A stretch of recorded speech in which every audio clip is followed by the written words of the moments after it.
Hey, how is everybody doing tonight? I'm doing okay. I have been better. I've been worse. So today I am going to talk about the tragic loss of a couple people. I'm going to bring up some positive things. I'm going to try to give a little advice. Expose you to a conspiracy theory that's completely true. We'll throw down a little poetry and whatever else we have time for. It really just depends on when Canada's got to go to bed. But with that being said, I have to start off by letting everybody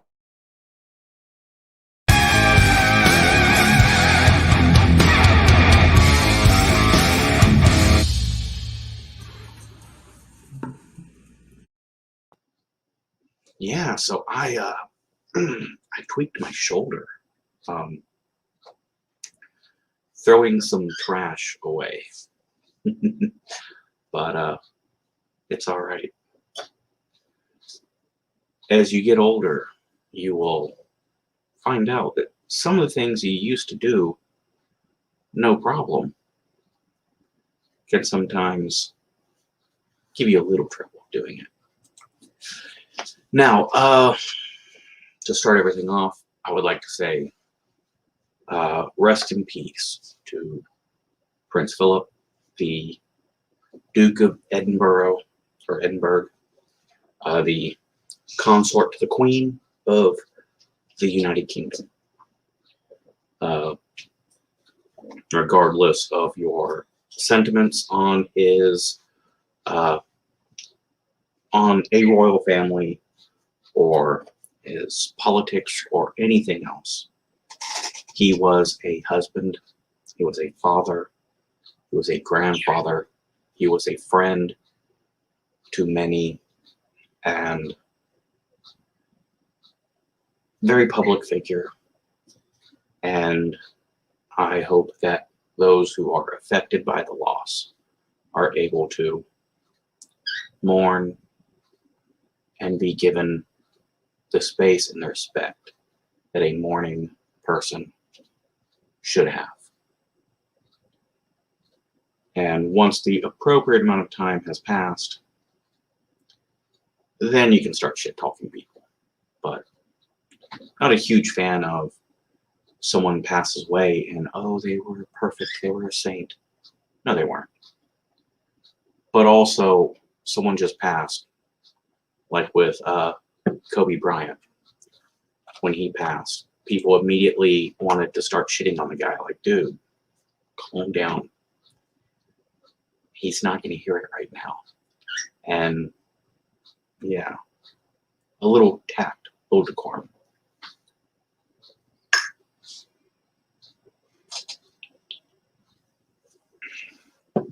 So what I wanted to do was read a little bit about Prince Philip. Now, for my American viewers, you probably know a good amount less than the Europeans. No shame in that. They don't know, Europeans don't know what sports are. They follow soccer. All right, let's I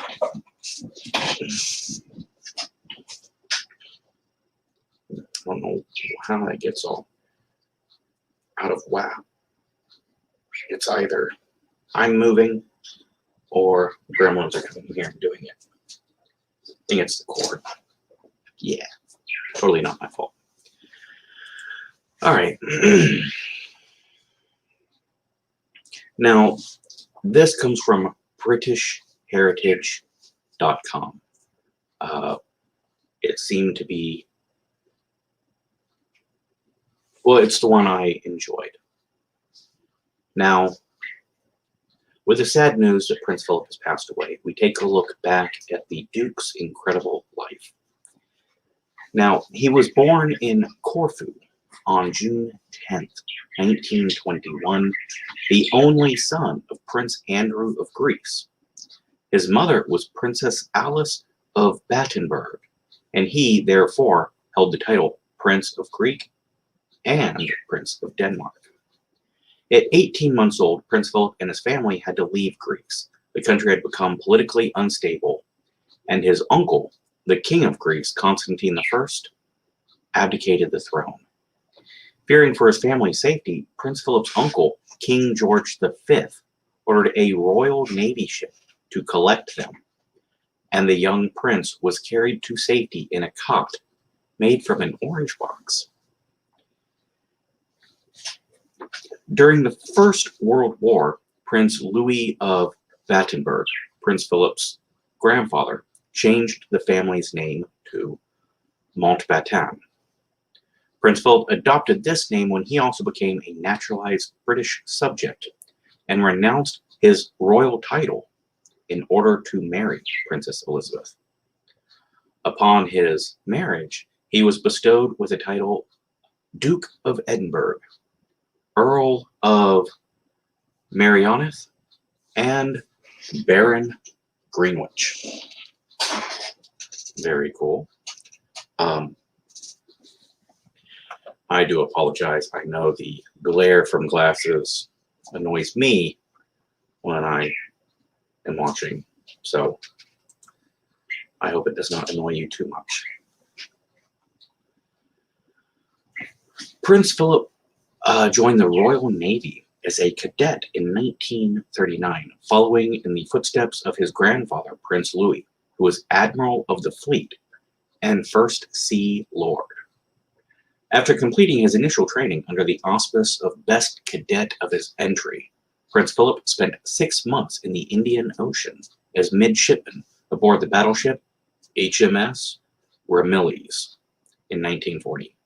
Prince Philip was subsequently promoted to sub-lieutenant and appointed to the destroyer HMS Wallace. In 1942, he became the ship's first lieutenant for us Americans, at the unusually early age of 21. In 1952, he was promoted to commander, but his naval career came to an end on the death of his father-in-law, King George VI.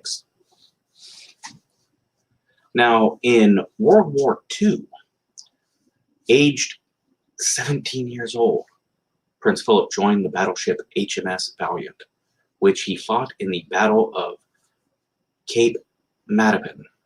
The prince was in charge of the ship's searchlight control, enabling Valiant to pinpoint enemy vessels in the dark.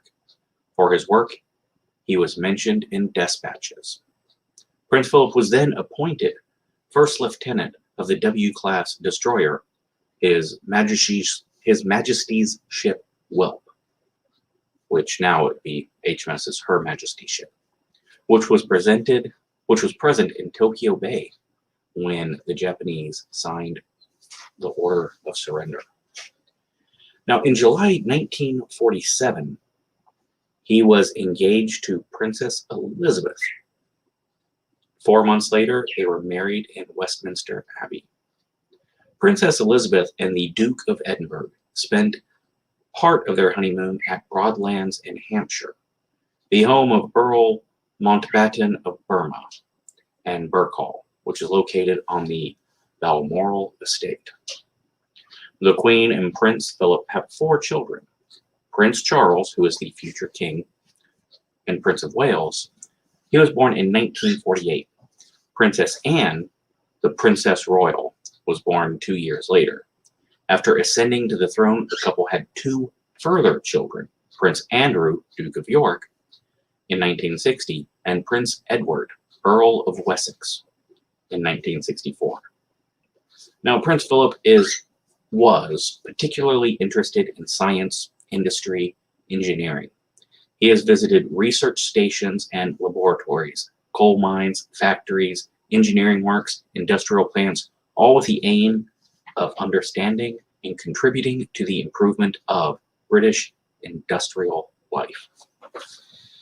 Now, environmental and conservation issues are of they were of great interest to Prince Philip. He was concerned about pollution due to the exhaust fumes, and he began using an electric car in the 1960s. Since visiting Antarctica and the South Atlantic in 1956 and 57, he devoted himself to raising public awareness of the relationship with humanity and the environment. He is a keen sportsman, He enjoyed polo, carriage driving, sailing. He was a qualified pilot and the first member of the royal family ever to fly out of Buckingham Palace garden in a helicopter. Now, I like that because it covers a little bit about his achievements. Now, him personality-wise, he was a smartass. He was a mischievous smartass who always made a joke. It's funny, my dad was talking about Prince Philip. He always put on events. He was one of the most active royals. He did 22,000 engagements solo. He was always working. 350 days out of the year, he would work. And he tried to stay out of politics. He was very much interested in the environment, but he avoided the political side of that. And he was really interested in industry. But his lovely wife always wanted to do stuff for kids. It's not that he hated kids, just that wasn't his thing. So they brought these deaf children, and they put them very close to the stage, right? They were up front. And upon meeting them, the Queen's consort says, "So," to the translator, "were all of you deaf before or after the concert?" Because the band wasn't very good. It's funny. Offensive, sure. Rude, possibly. But I don't think it was intended as an insult. I think he's a smartass who makes light of things. Upon meeting a celebrity of sorts from Africa, he said, "Oh, what beautiful exotic place are you from?" And it turns out she was a refugee of some awful place. But was he being funny? Was he complimenting her? People get so sensitive. He reminds me of Ed O'Neill, Al Bundy, or Jay Pritchard from Modern Family. While at the Emmys, they given them all a big award for like best ensemble or some shit. And this was right around the time when Ariel Winters, who played the nerdy girl on the show, Alex, she had just gone to court to divorce her mom because her mom was allegedly very abusive. So when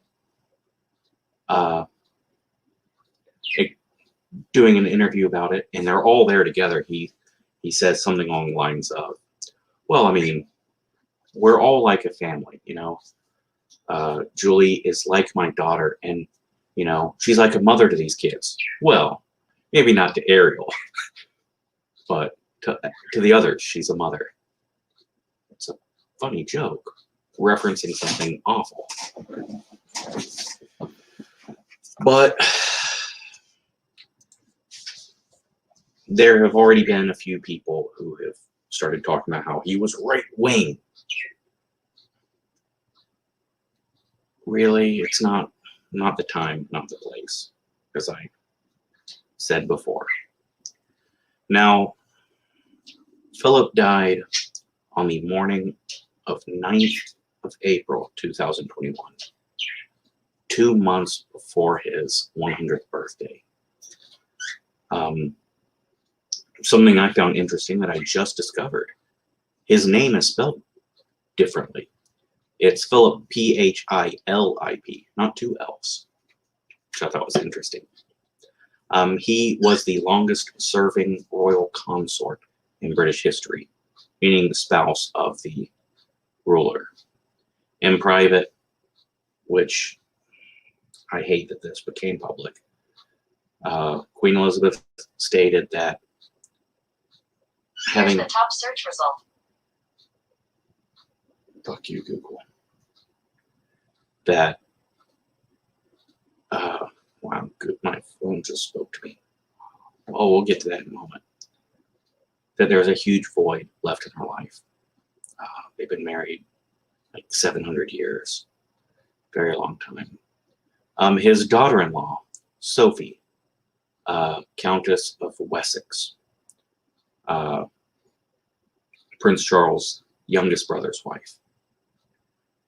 She opened up and confirmed the statement of his death. She said, he passed away gently. It was so gentle, it was just like someone took him by the hand and off he went. That is a blessing.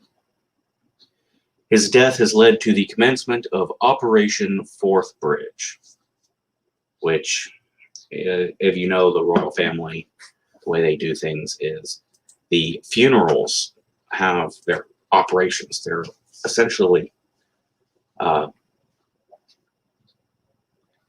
thank you, Eternal Sky. They are essentially military operations. So Prince Philip, his funeral is Operation. I'm white. Hey, men, you should listen to commands. Oh, I know what this is about. Gotcha. Eternal Sky is commenting, I believe, because I made some comments about a current news event, which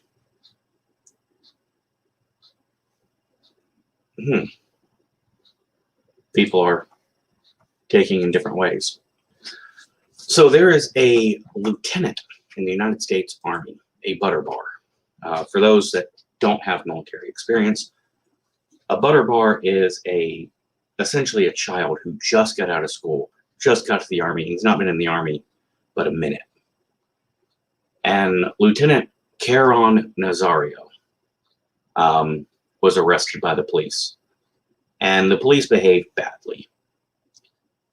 But there's people praising this lieutenant, and he behaved like a little bitch, right? Now, one, he's shouting, I can't believe you're doing this to me while I'm in uniform. All right. One, you can't talk about being in uniform when you don't know how to blouse your boots. And his blouse was open. Like, dude, his uniform was all jacked up. He looked like a JROTC kid in high school trying to dress up as a soldier. And then he starts talking about, I'm a vet. Well, you got a slick sleeve, buddy. You've not done anything. You've not gone anywhere. You graduated from an ROTC program. Congratulations. Now, I have no comment on the cops. I think well, no, I do have a comment. I think the cops are all fucked up in that situation, and the cops are behaving badly. But that's not my forte. That's not what I'm weighing in on. He behaved poorly. The police are like, get out of the car, and he wants to mouth off. Of course he does. He's a lieutenant. If he was a staff sergeant, he wouldn't. If he was a captain, he wouldn't. The guy behaved like a child. That's how I take it. They should put him in an S shop somewhere because he does not show basic leadership qualities. There are 7 levels of the 7 Army values, which spell out leadership, right? He does not show those. But hey, he's a kid. Problem is, he's a kid who's a commissioned officer in the United States Army. He should behave better than that. Now, apparently, my skin tone causes me to, what, not be able to comment on a lieutenant? Okay, sure. Sure thing there, buddy.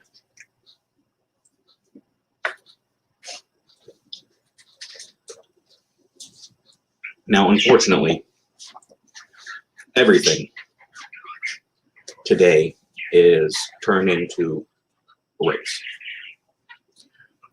And sometimes it's true, sometimes it's not. What I have found is most troublesome is I know there's racism out there. I know there's sexism out there. And I know people are mistreated because of their identities. But there are so many false flags, so many fake hate crimes, and so many terrible accusations that are not based in reality, that it is causing doubt when a racial situation really does happen.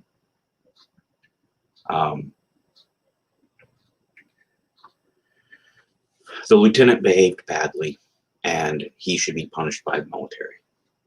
The cops, I don't know what preceded the video, but the cops were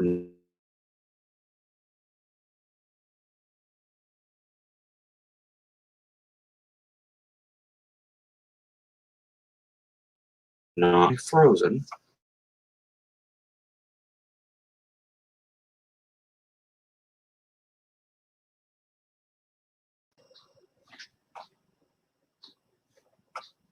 All right, there we go. I'm back, I think. But yes, I can talk shit about the lieutenant behaving badly without defending the cops. Just as you can talk about how shitty the cops behave without defending the lieutenant. Lieutenant's a piece of shit. Does not deserve to lead men if he can't keep calm. Also, they pepper sprayed him. That sucks. I hate pepper spray. But after being pepper sprayed, he's unable to undo a seatbelt. Child, you need to go back to the gas chamber a bunch of times, because you're supposed to take your mask off, get all that fucking shit in your, and you can't see jack, and you got to maintain your weapon and get out of the room. If you can't take your seatbelt off with some pepper spray, then yeah, you don't need to be a lieutenant leading men. No, go to a S3 shop or something. But thank you, Eternal Sky, for the comments. I very much appreciate that. It did get me to change topics for a moment.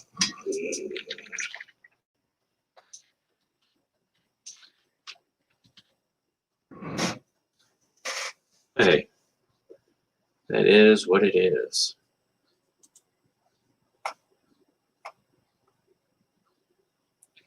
Also, it seems like you have insecurity issues where you feel like you have to degrade other people to feel powerful. Nope.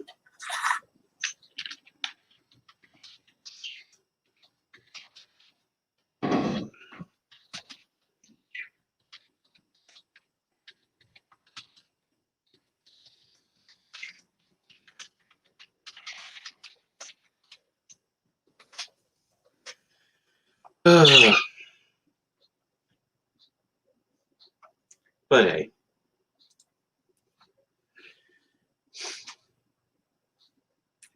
it seems as though there is a real divide on that topic. Veterans and soldiers are responding to that as, why is it a lieutenant? Why is it always a fucking lieutenant? And yeah, we want to police our own. We are shit talking lieutenant. Now, the cops have, in my opinion, If I was a police officer and I had watched that footage, I would be picking it apart and really unhappy with those police officers. But that's what it is. The fact that Eternal Sky immediately brings up race, that shows exactly what kind of person you are. Well, that is going to speed things up a little bit. I would like to read a news story that I certainly prefer.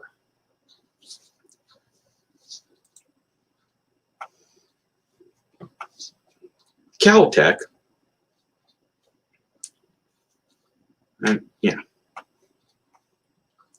Caltech is working with optics at Google to develop a method to use existing underwater telecommunication cables to detect earthquakes.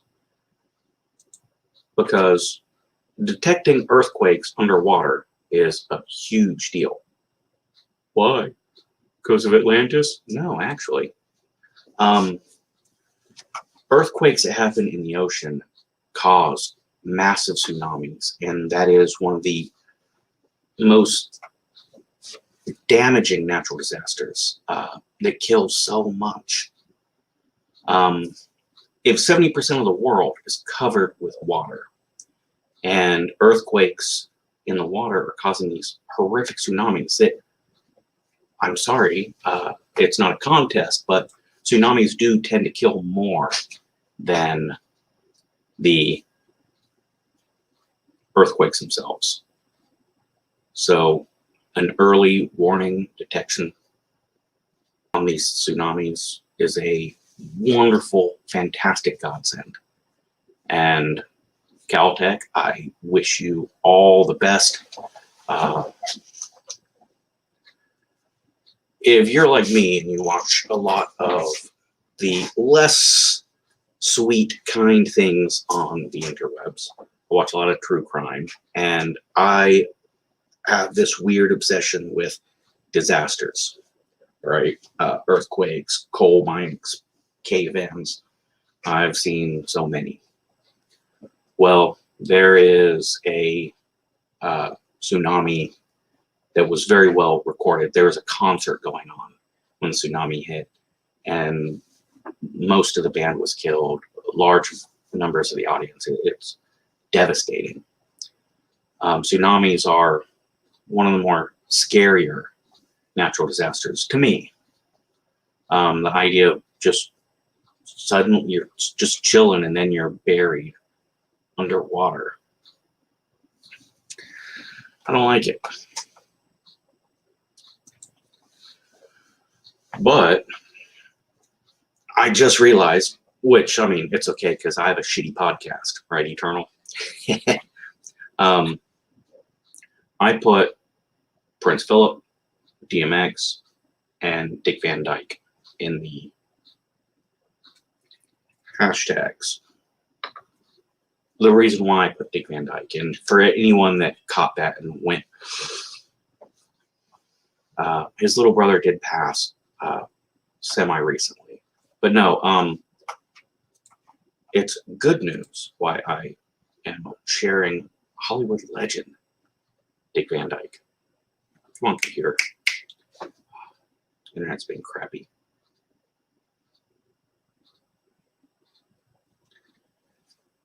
I look to be frozen. We will see.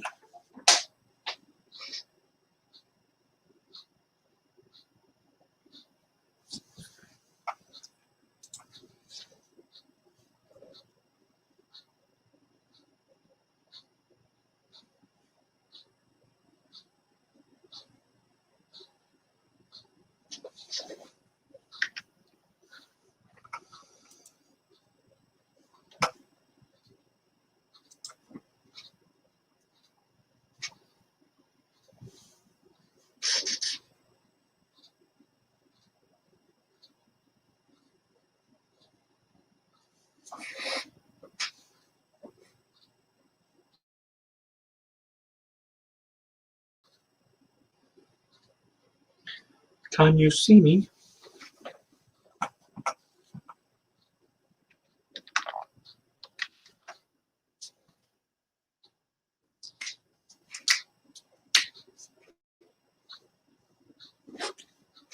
Can you hear me? Doobie doobie doo. Strangers in the night, so inviting. Strangers in the night. Man, alright, well, we will just roll with this the best we can. Now,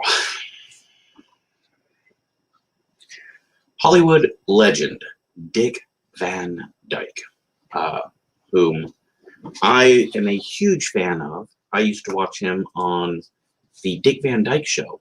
I know, insane that Dick Van Dyke would be on the Dick Van Dyke Show, but he was. Now, there we go. I've got my stuff back. My apologies for my awful singing. I'm not going to try to share screen because I think that'll just cause it again. So Dick Van Dyke is running around at these fucking temp agencies and these places where people are going for jobs. Blocked my screen. Okay. Can you see me now? So Dick Van Dyke is running around giving money to people that are in a bad place and, you know, helping out with the pandemic. That's fantastic. So yes, I added Dick Van Dyke to the hashtags, and my apologies for that, but I wasn't quite thinking. I can share the screen now. Yes, Dick Van Dyke is doing fine. He is, boom. Can't access my capture stream.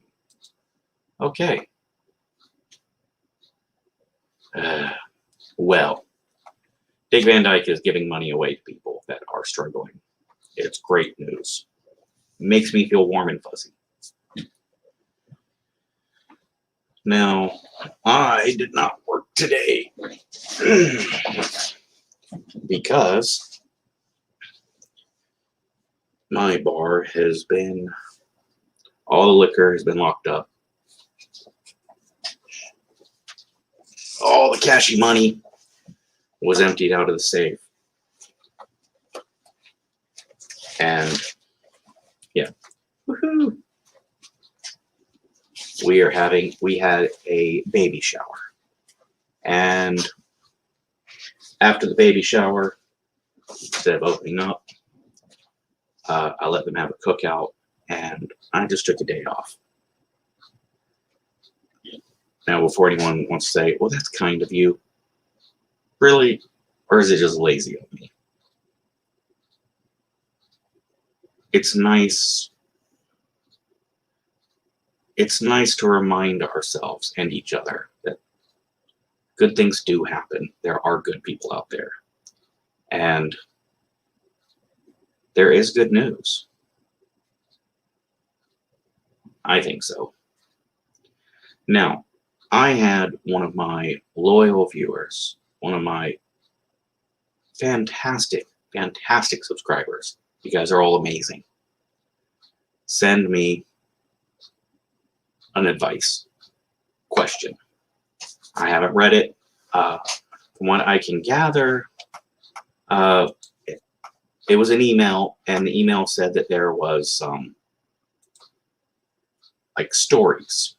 So I guess like someone is reading a story and then asking for advice at the end, maybe. Probably works out pretty well. Okay, story 1, story 2, 3. Okay. Now, are these all from the same person?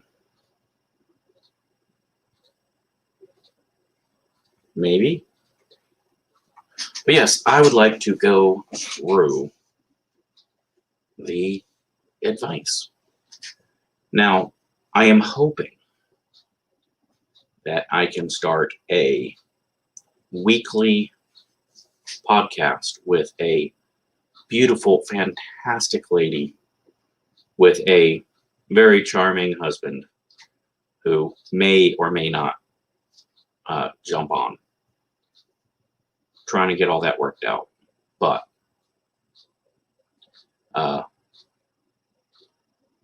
it should be a stormy podcast if it works out.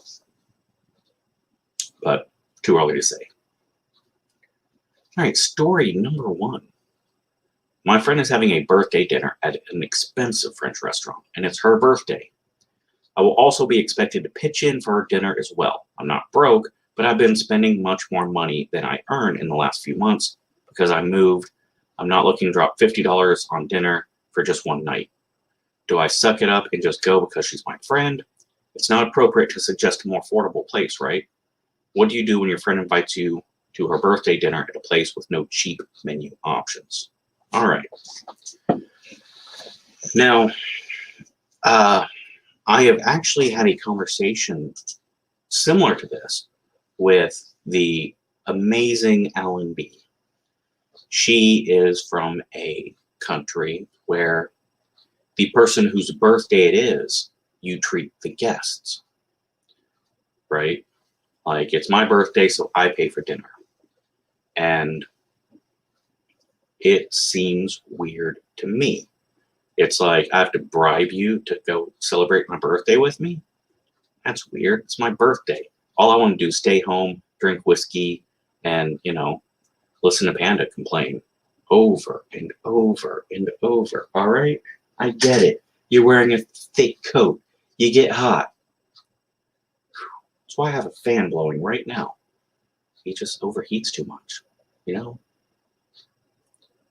But in my culture, where it's like, it's my birthday, you fucking buy my shit, I'm just going to sit here and eat cake. Entirely different. So, is it appropriate to suggest a more affordable place? Should you suck it up? In my very humble opinion, which is correct, open up and speak. Like, your friend is having a birthday dinner at an expensive French restaurant, all right? She'd be like, hey, friend, you're awesome. It's really cool. You deserve to eat at a French restaurant that's expensive. You deserve the best.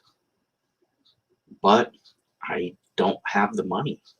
I won't be able to cover the cost. So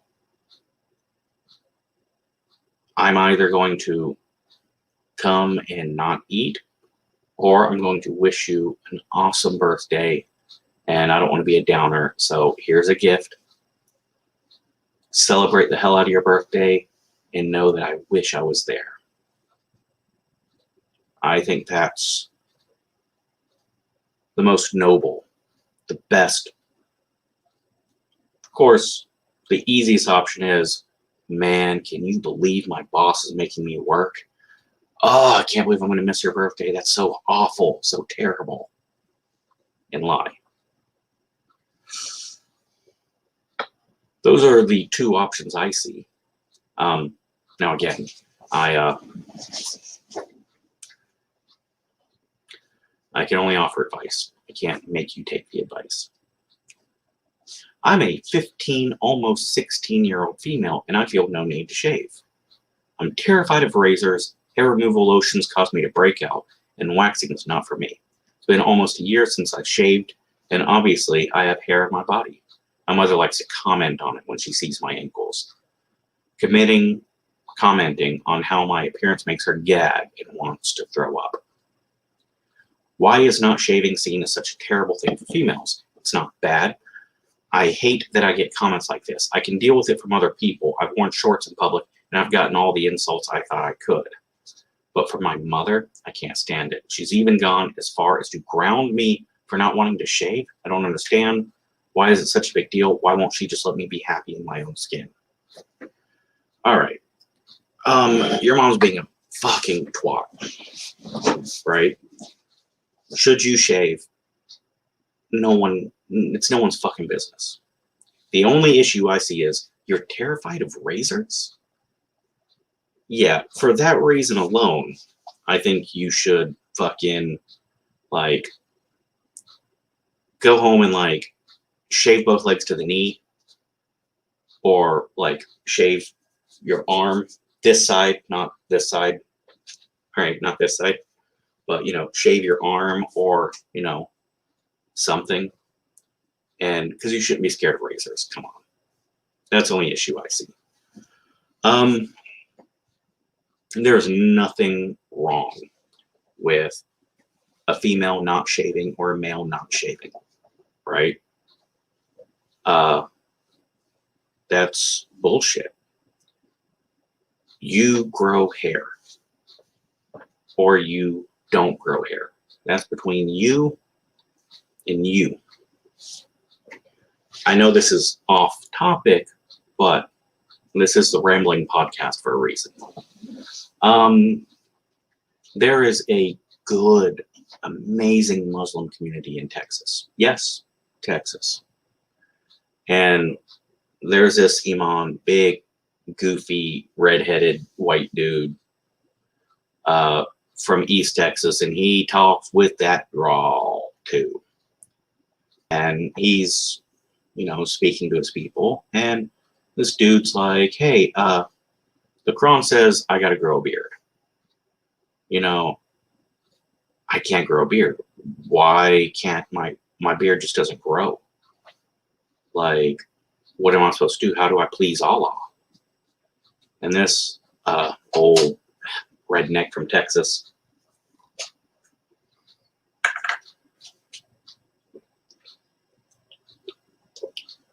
well, now the way I sees it is,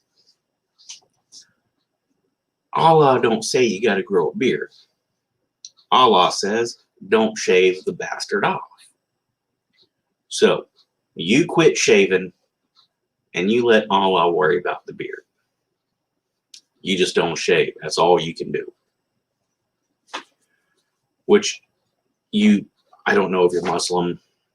But I'm pretty sure you're not a redheaded dude from Texas, because you're a 15-year-old female. You can only do what you can do. I would love to say that you can sit down, talk to your mom, and say, Mom, I don't want to shave. And these are my reasons. I'm sorry it grosses you out. But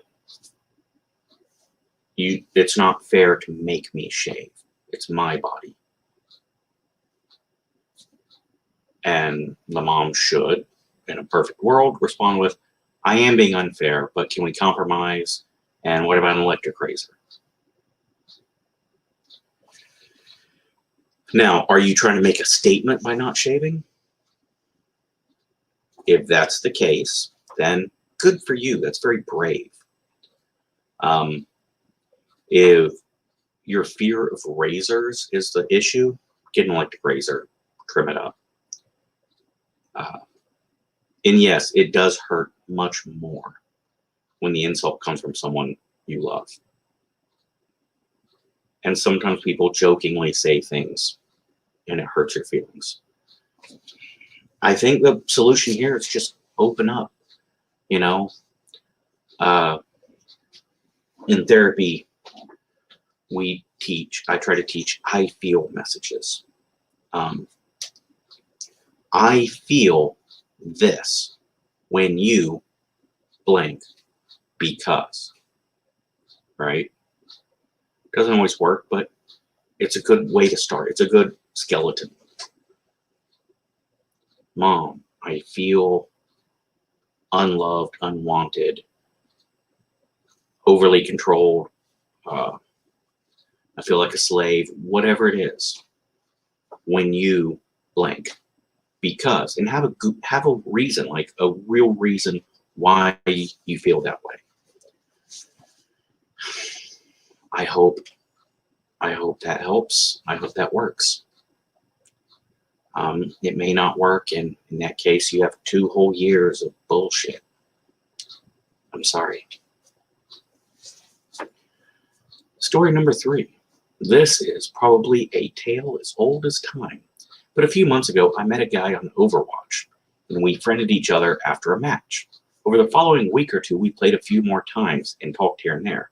After a bit, we ended up inviting each other to our respective discussion servers. Discord servers, probably. Has a C instead of maybe. So his server is LGBT friendly. Designated chats, VC, and such. Voice chat, which I had no idea about before I joined. Over time, I ended up bonding super well with some of the people there, and I'm on there pretty often chatting, playing D&D. Nice. Stuff like that. So at this point, I still see the original dude that invited me pretty often. We talk, we game, and I kind of like him. Thing is, I'm fairly new to Discord, and I have no idea how this etiquette works. Really have no information on the guy, only that I really like his personality. Oh, like I don't know what he looks like, where he lives, job, nothing. And I think we can agree that it would be strange if I express these kind of feelings. All right. One reason I'm asking is because I'm a very independent person. I can count the number of times I've had romantic thoughts about someone on one hand. One of those times, entertaining a hunch. Should I say something? I can take it or leave it. I'm curious. What should I do? Okay. I know I kind of bounced over that a little bit. That is a tale as old as time. Only Discord kind of moderns it up a little bit for us old fuckers. And the LGB stuff is more open now than it's ever been. Yes, that's fantastic. But it really comes down to Panda likes someone, doesn't know that much about them, but digs the personality. Do you go for it? How do you go for it? Is what's appropriate. It's like asking out the waitress, or, is there a set of rules for asking people out online? No, I'm not going to say there's rules, and I'm not going to say there should be. I offer this bit of advice, which is not what you're asking, but I'm giving it anyways. Be careful. All those stupid stories about, oh, you don't know who you're talking to on the internet. Yes. All that stuff. I would offer the same advice to someone who's like, hey, I want to meet up with, I like the waitress. I think we hit it off. I'm going to invite the waitress over to the house. Why don't you go out for coffee first before you go sharing your home address? All right. I would say hit the person up. Be like, hey, we should PM, DM, individual private message sometime. And then be like, hey, this is a LGB friendly server. Are you LGB? What's your name? This is me. Here's some of my information. Let me ask some of your information. I really like your personality, and I'd like to get to know you better. Now, that right there is a big enough hint. I like your personality. I'd like to get to know you better. That's safe. It's golden. And it makes it very well known. I like your personality. I'd like to get to know you better. That's what I'd go with. I'm sorry, Eternal Sky, that you only popped on enough to get racist and insult me. I would love your feedback on some of these advice things. Or is everything going to be, well, I don't know what to say about them and their shaving habits, because I need to know what their race is, because certain races have certain rules to follow. Dumbass. My girlfriend doesn't really...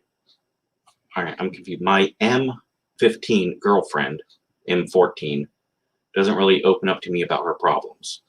Okay, that was a slight lie. She only opens up rarely. Is M15 your girlfriend is a male 15? Or no, you're a male of 15 and your girlfriend is a male of 14? Doesn't really open up about her problems. I don't think your age and your gender really makes any difference on this, but it might. If it does, I'll address that. That's a lie. She only opens up rarely, maybe once every 2 months or something. She's constantly going through a plethora of problems at school, at home, whatever else she has, that I assume she isn't telling me about. I know she has problems, and I really want to be there for her. Before we were dating, we were still friends. Twice she broke down to me, and I tried to comfort her and be there for her. We started dating, and I tried to be there for her and her problems. But as time passed and our relationship aged on, I realized she's starting to come to me less and less when she needed to vent or anything like that, even though her problems were growing more and more. All right. Now, before I move on from that, my response to that. I very much resent how much that describes me. Man, yes. I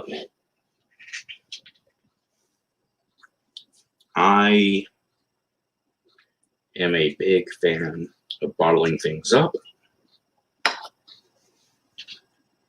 and then releasing them at the healthiest point available, which is either in a therapy session or on a podcast. Yeah. But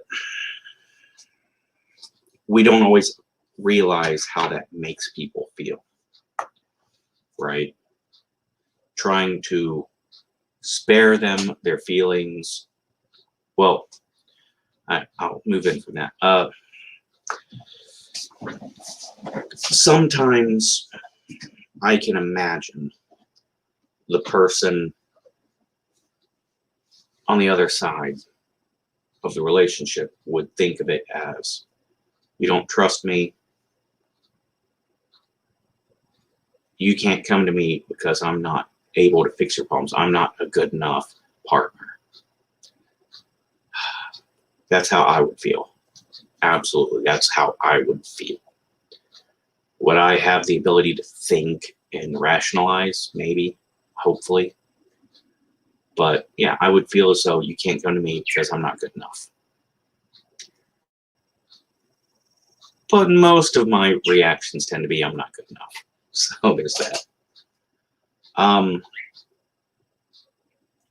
I can also see it as, I am not worth the trouble.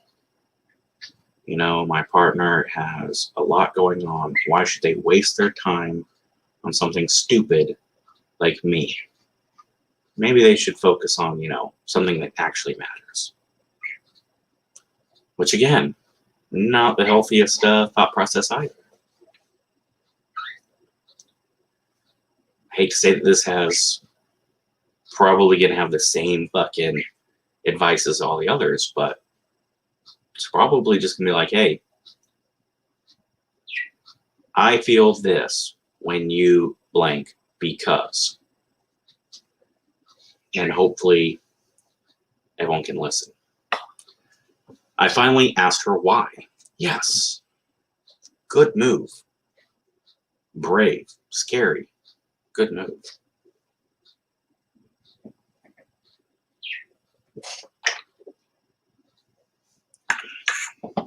Is it because I'm bad at listening? Is it because I'm bad at comforting? Is it because I'm just a bad partner and I suck? You need someone better than me to help you through these things because I'm not good enough to help you.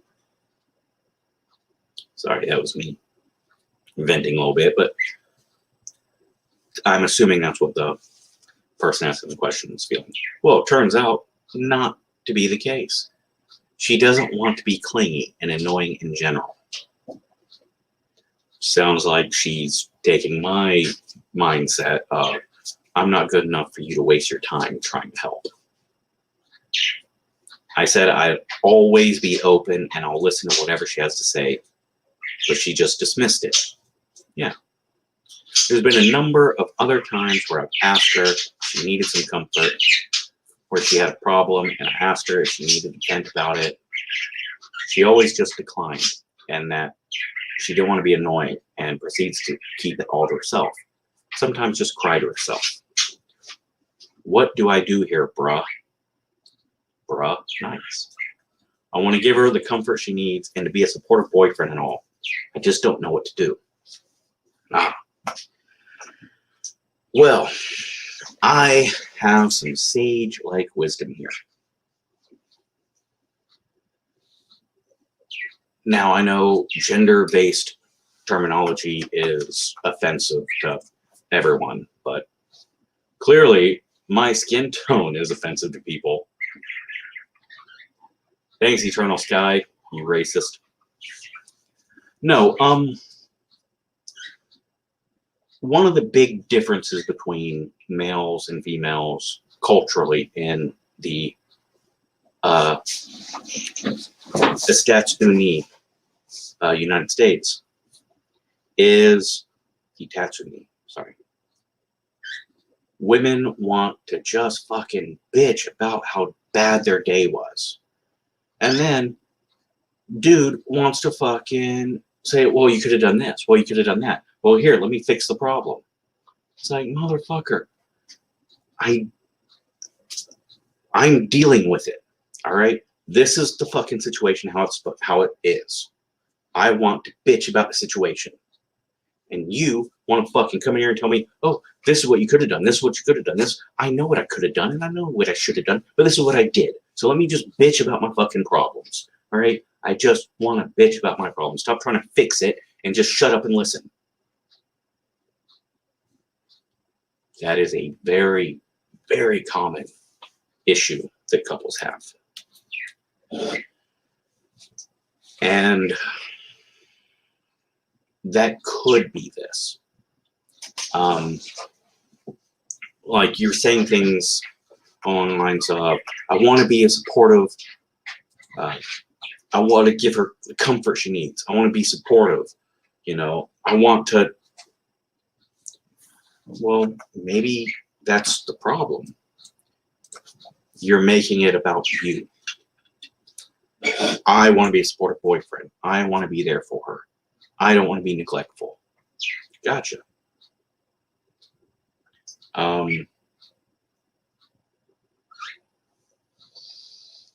You can try to communicate better, be less forceful, because being more forceful may cause her to be more distant, right? Like now you're digging in to trying to find out what's wrong.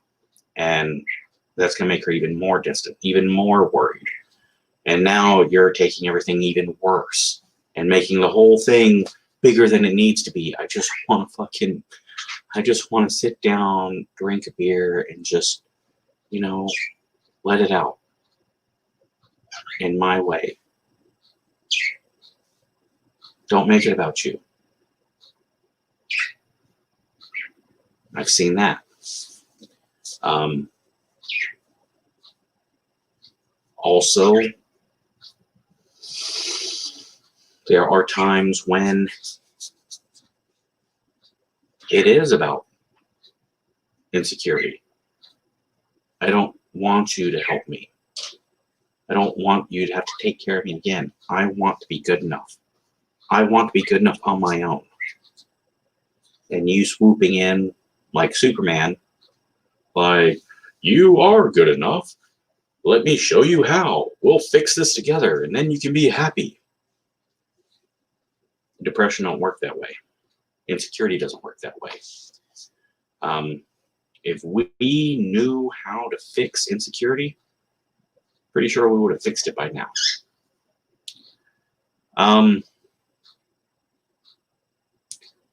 Let your partner know,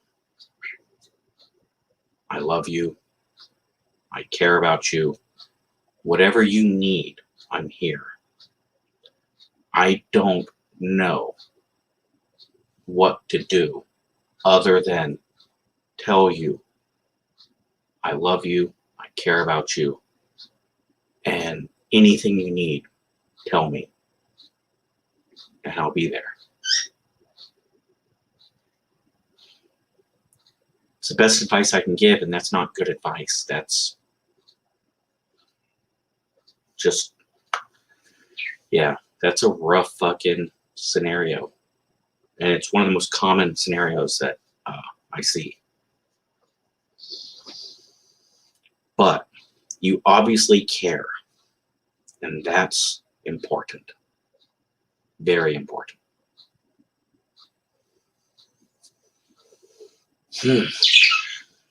So, I'm going to do things a little different here.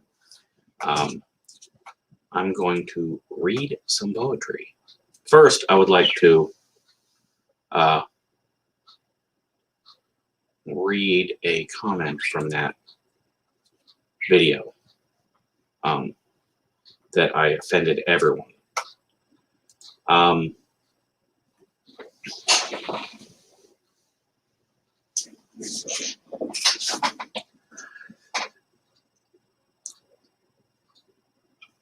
People are really offended by the way the cops are behaving, and I understand.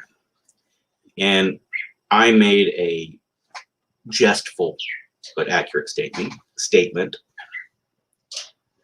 And I said with butter bars, which is a offensive word for first lieutenants or second lieutenants, they're basically children that just joined the Army. You have to talk to them like dogs or small children. They get confused easily. If only he had an NCO around to tell him what to do, he wouldn't have gotten pepper sprayed and cried like a little bitch. And the response I got was, that's funny, but true. And then someone's like, yeah, he refused to pull over for over a mile because he was scared to pull over because he's black and cops would shoot him. All right, well, you're a lieutenant in the United States Army. You need to be a little braver than that. Authority makes you feel you're insecure. You have to grade people to feel more powerful. No, not people, just lieutenants. And then Trump. I only disrespect lieutenants, but they're not really people. That's funny. Crazy, this man doesn't stop for a mile. When he does stop, he takes his time setting up the camera and won't even put his hands in clear view of the police. This Army guy just wants the drama, has the gall to say this is how the military is treated, as if the cops knew he was one, and as if the military gets a pass for the violation. Shake my head. Yeah, the cops did know he was a soldier. He was in uniform. And yes, the lieutenant behaved like a fucking idiot. I'm not going to pull over. I'm scared because they're cops and I'm not white. If you have that mindset, you don't need to be a lieutenant in the Army. Sorry.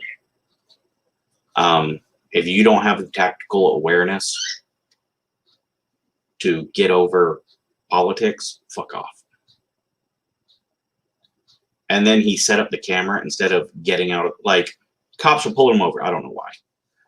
And he fucking didn't pull over. He drove till he got to a gas station where it's lit well. And that pissed the cops off. I get it. Cops behaved like assholes in that situation, though. And then he refuses to get out. He sets up a camera. Yeah. And that's when the video starts. Where he's like back talking to the cops. And yeah. I'm a veteran. No, you're not. You haven't deployed. Sorry. I know. I need to just fucking ignore these comments. What I would like to do differently because that advice was serious, and you know, I try to be positive and uplifting, but I'm not. And I hope that's good. But I have something that is equally uplifting and depressing. That Michael asked me if I would read a poem on my next podcast. So here it is. I'm going to read from Rudyard Kipling. No, I'm not going to share screen because that fucking causes everything to freeze.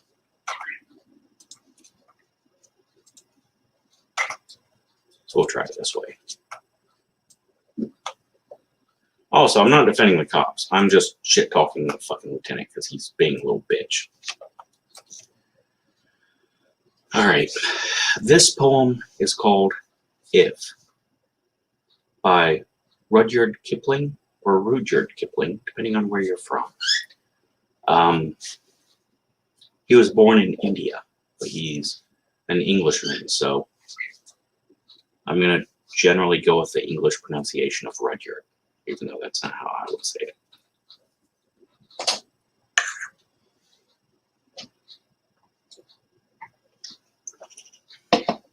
And I do find it fitting to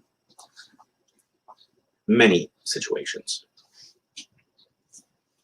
If you can keep your head when all about you are losing theirs and blaming it on you.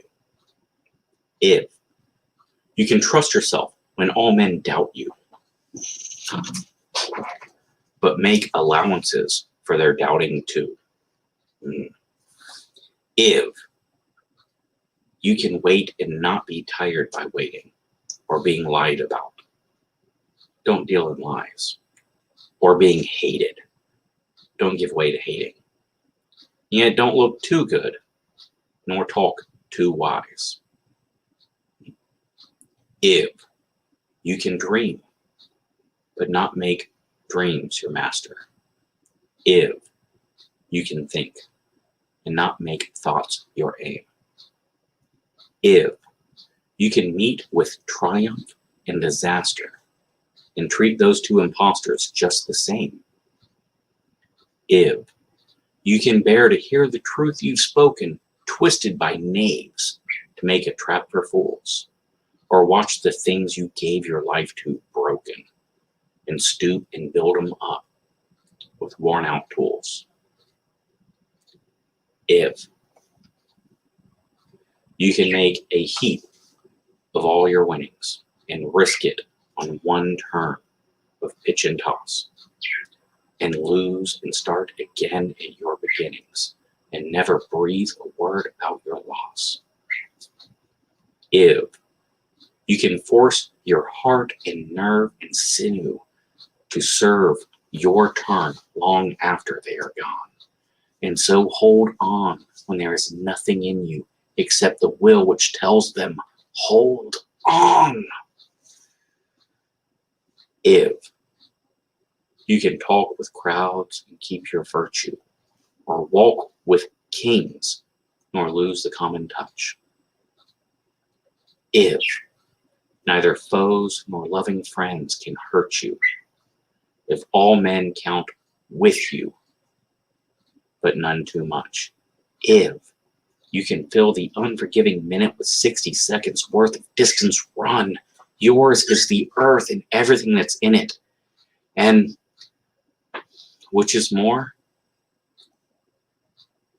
you will be a man, my son.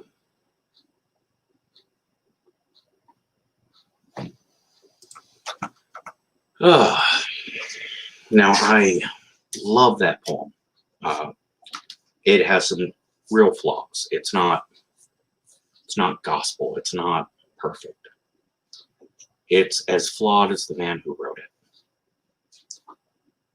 It is full of inconsistencies and full of wishful thinking and high ideals. And you get to the end, and yes, I know it says man, but you get to the end and You can think of it as a father speaking to a son, or a sergeant speaking to a private. It is all these high hopes and wishes being passed on to someone. You're teaching them. You're trying to teach someone to be better than you. All of those things being spoken about, the narrator never mentions themselves once. It's not about me. This is about you. And these are things to reach for. You won't make it. You won't hit all these marks, but these are all marks to aim for. Do your best. The worst that can happen is you're me. At least that's how I feel. Poetry is like paintings.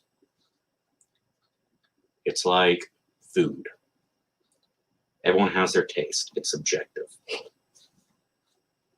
What matters is it gives us a feeling, a sentiment, and we share that with others. And people opening up and sharing is good when we don't attack too much.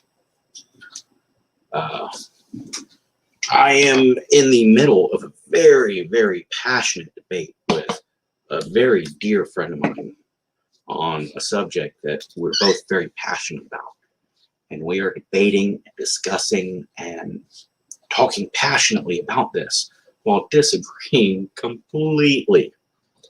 And, you know, it's good. It helps. Now, at no point do we ever start bringing up race of each other or sexuality. Like, I'm not going to start attacking the person like, but you're whiter than me. I'm mixed race. No, I'm not. Because I'm not racist, Eternal Sky, like you are. Yes, I know. Get off that. With that, I would like to move on to the DMX portion. I am not a huge fan of DMX and his music. I always used to make fun of him back when it was new, right? When like his stuff first came out, I was like, I used to make fun of him. I'm like, yeah. So dude will like have a good beat going and he just like throw out random words at a really slow pace, but sound really good while he says it. You know? Turtles, pills, nose job, scissors, whiskey, soda, glasses, panda,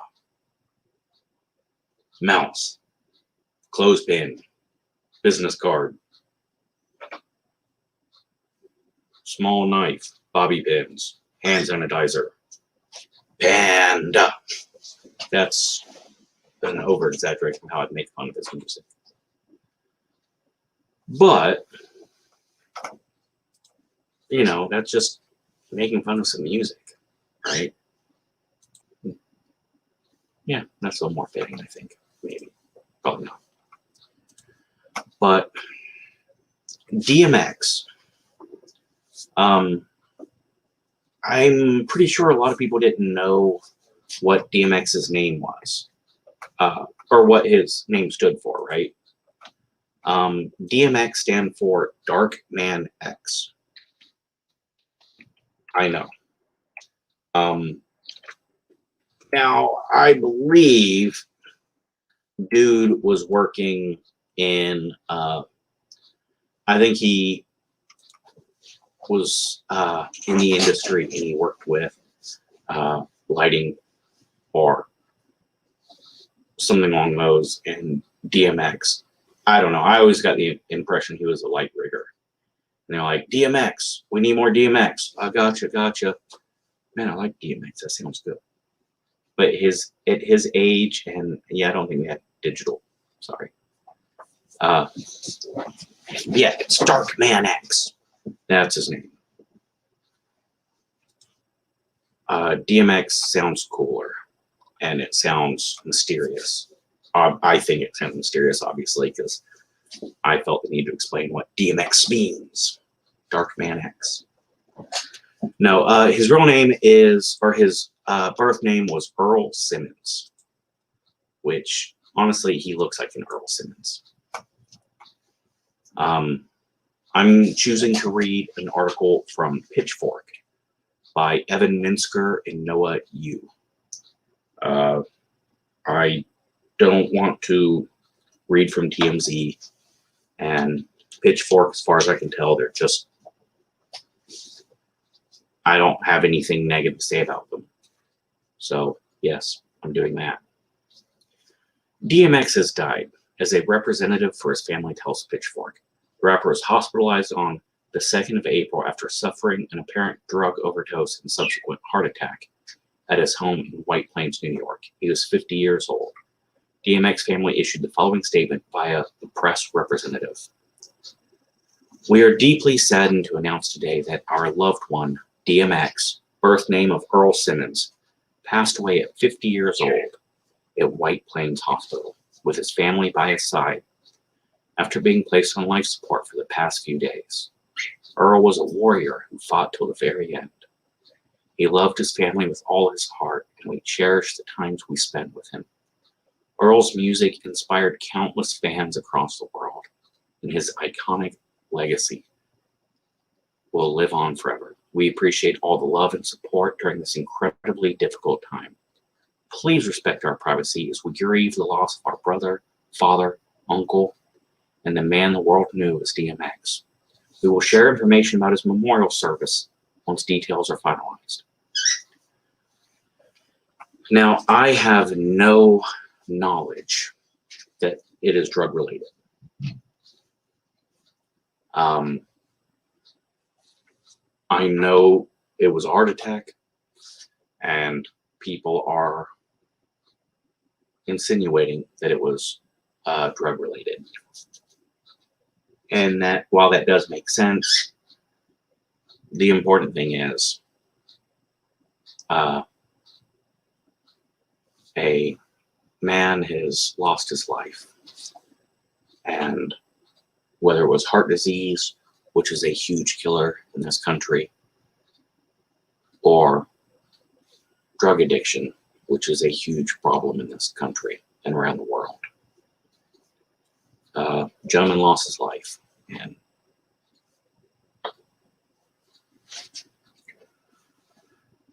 Earl Simmons, Dark Man X, and DMX. Godspeed, wherever you are. May it be a wonderful place, better than any of us deserve.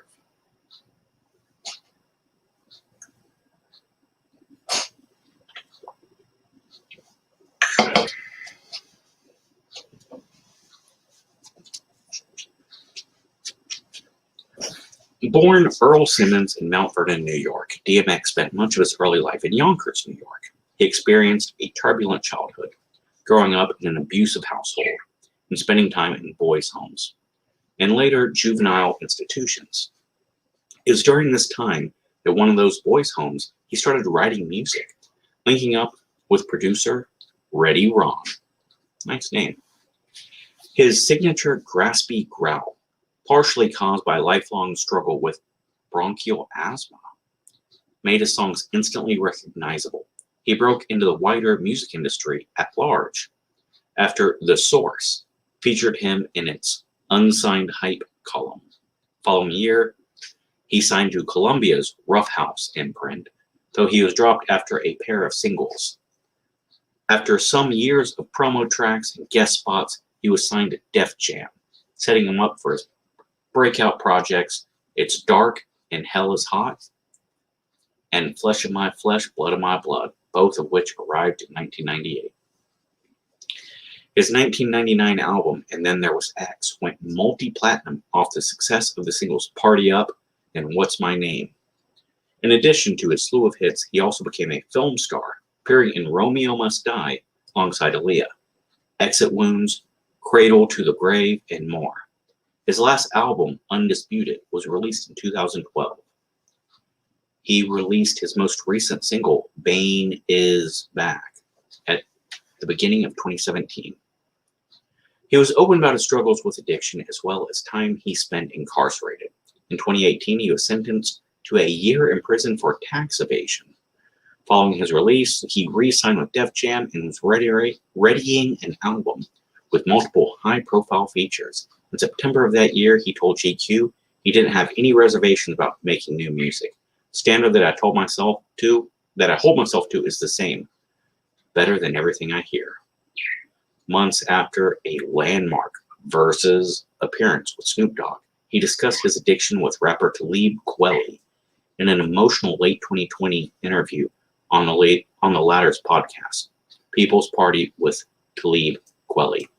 Honestly, you should watch that podcast. I saw clips of it before, and once he passed, I went and watched that in depth, and it's very emotional, and it really does give you insight. It's very heartbreaking. Drugs were a symptom of a bigger problem. There were things I went through in my childhood where I just blocked it out. There's only so much you can block out before you run out of space. I really didn't have anyone to talk to about it. So often, talking about your problems is viewed as a sign of weakness when it's actually one of the bravest things you can do. And that is where I would like to end on the DMX story.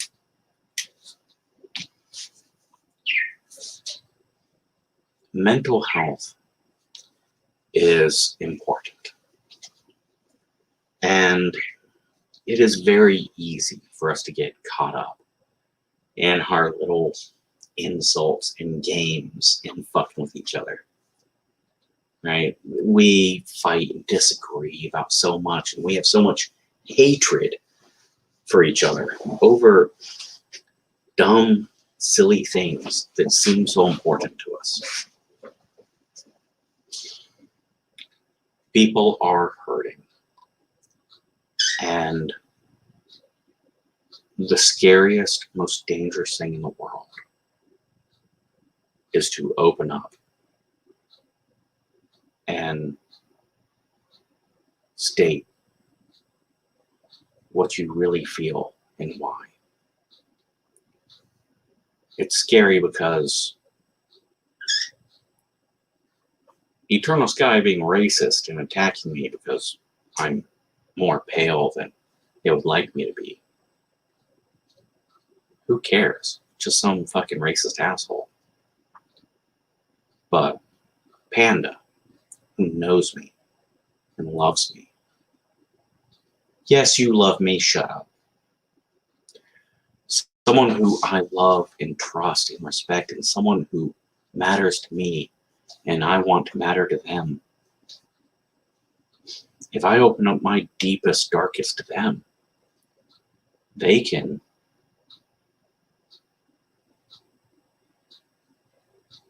break me. Opening up to someone that important is scary. Opening up about your problems. DMX is 50. For his age and for my age, it's always been a sign of weakness. And we don't want that. We want people to be more open about their problems. Now, we also need to stop being little bitches too. I open up about my problems, and people mock me and shit talk me and tease me and rough me up a little bit. Got it. But don't go too far. I'll talk shit. I'll make fun. I'll tease. I'll joke with people that I'm close to, but I will always try my best to make sure that I'm an asshole, but I'm an asshole who cares, and I will be there to help you any way I can. I've learned this the hard way. Suicide is terrible, painful, and we all blame ourselves. And if you don't, then you're either better than I am, or you just didn't care. And drug addiction is not that far off.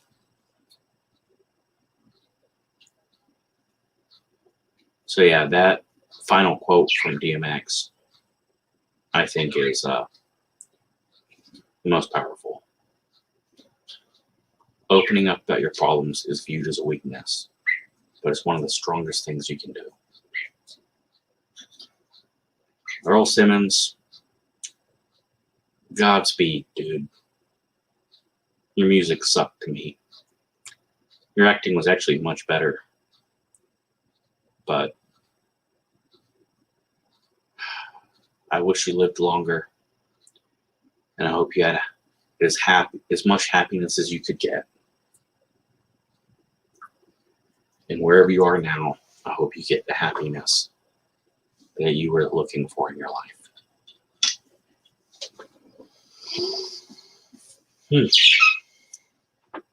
So here's what's funny.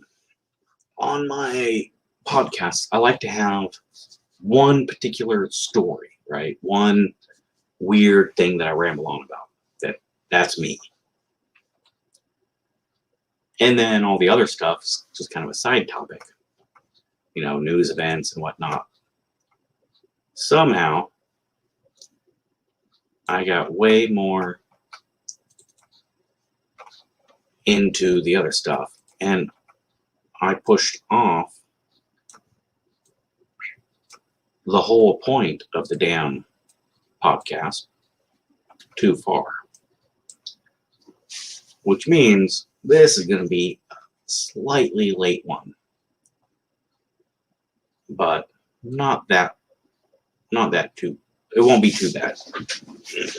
Just means the main topic is going to be an hour and a half in instead of 30 minutes in, which is what I try. Now, let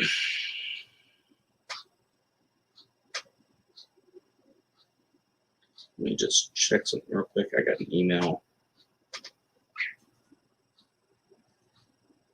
Okay, cool.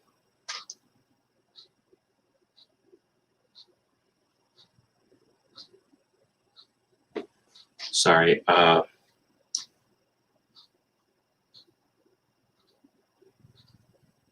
Gotcha. Garbage. Yes, that's an actual email about garbage. Yes, it probably came way earlier. I just got it now. I go through some trash. I have a very large trash can. Now, I take all the beer cans and soda cans out. I put those separate.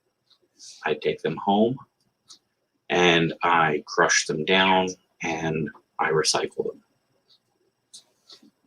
There is no place to recycle glass, apparently. At least no one pays for it, but the price of aluminum right now, you're not really getting paid for the cans either. So I'm separating glass, aluminum cans, and then everything else. I need more trash space. Now, do I want to get 3-4 different trash cans that get picked up once a week, or do I want a dumpster? There's price stuff like, well, how often will you be picking up? And, you know, it's a conversation. I want to make sure I get everything done proper. And will you pick up the recyclables and actually recycle them? Or do I need to keep separating? Because you know, I don't want to just, I'm not going to give you my glass and aluminum if you're just going to fucking throw in the landfill. No, I want them actually recycled. Come at me. I don't care. Sorry. That's why it's a rambling podcast. Now, this is the main event, the main story. The Information Awareness Office. Boom, boom, boom. Now,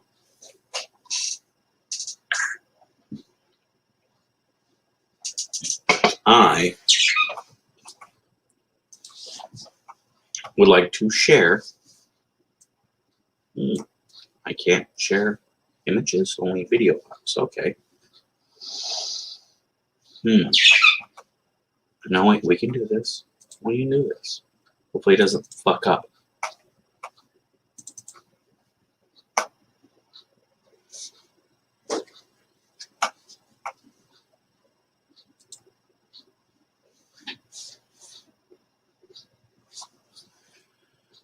I would like to just share the image of this while I read the article.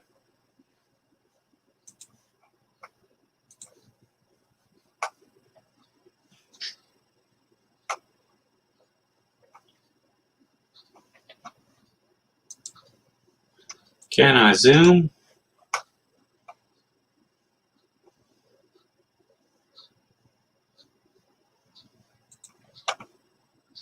Why can I not zoom?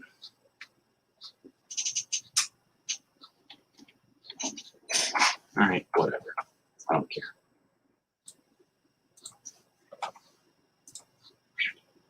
Boom. That'll work. Really wish it would zoom.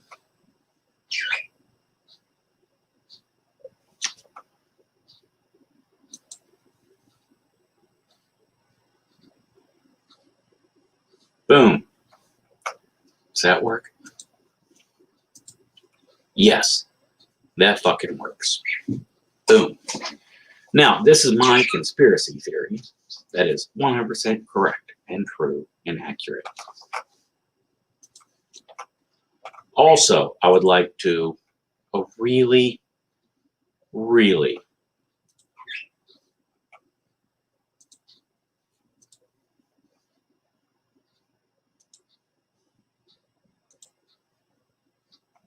all right, really have to do it that way. Man. This is my conspiracy theory, which is absolutely accurate. And I will warn you, there are some people that think I'm a Republican. You're wrong.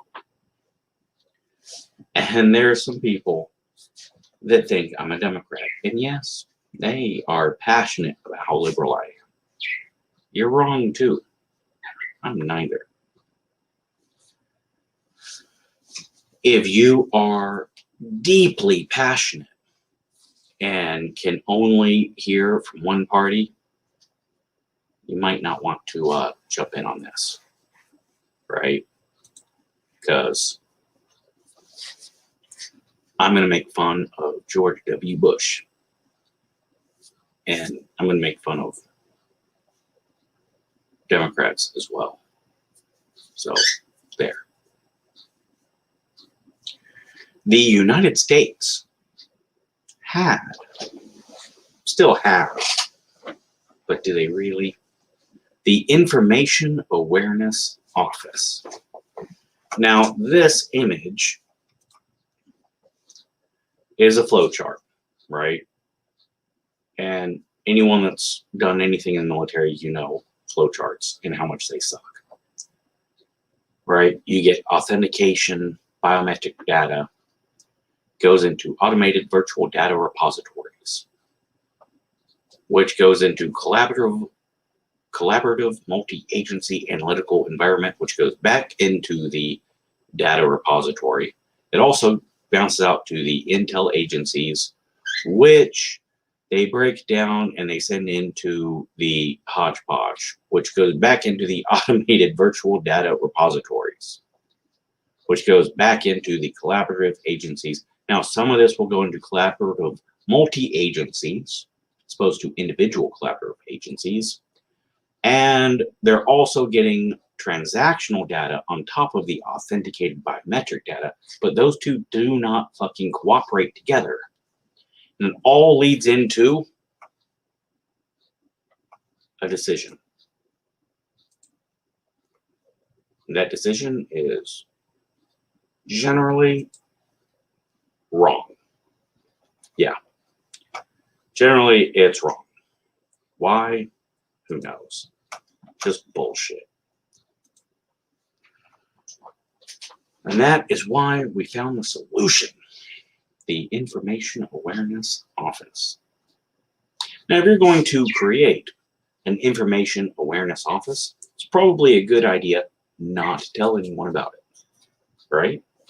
I mean, all right, we have that good old notion that spying works best when it is a secret, right?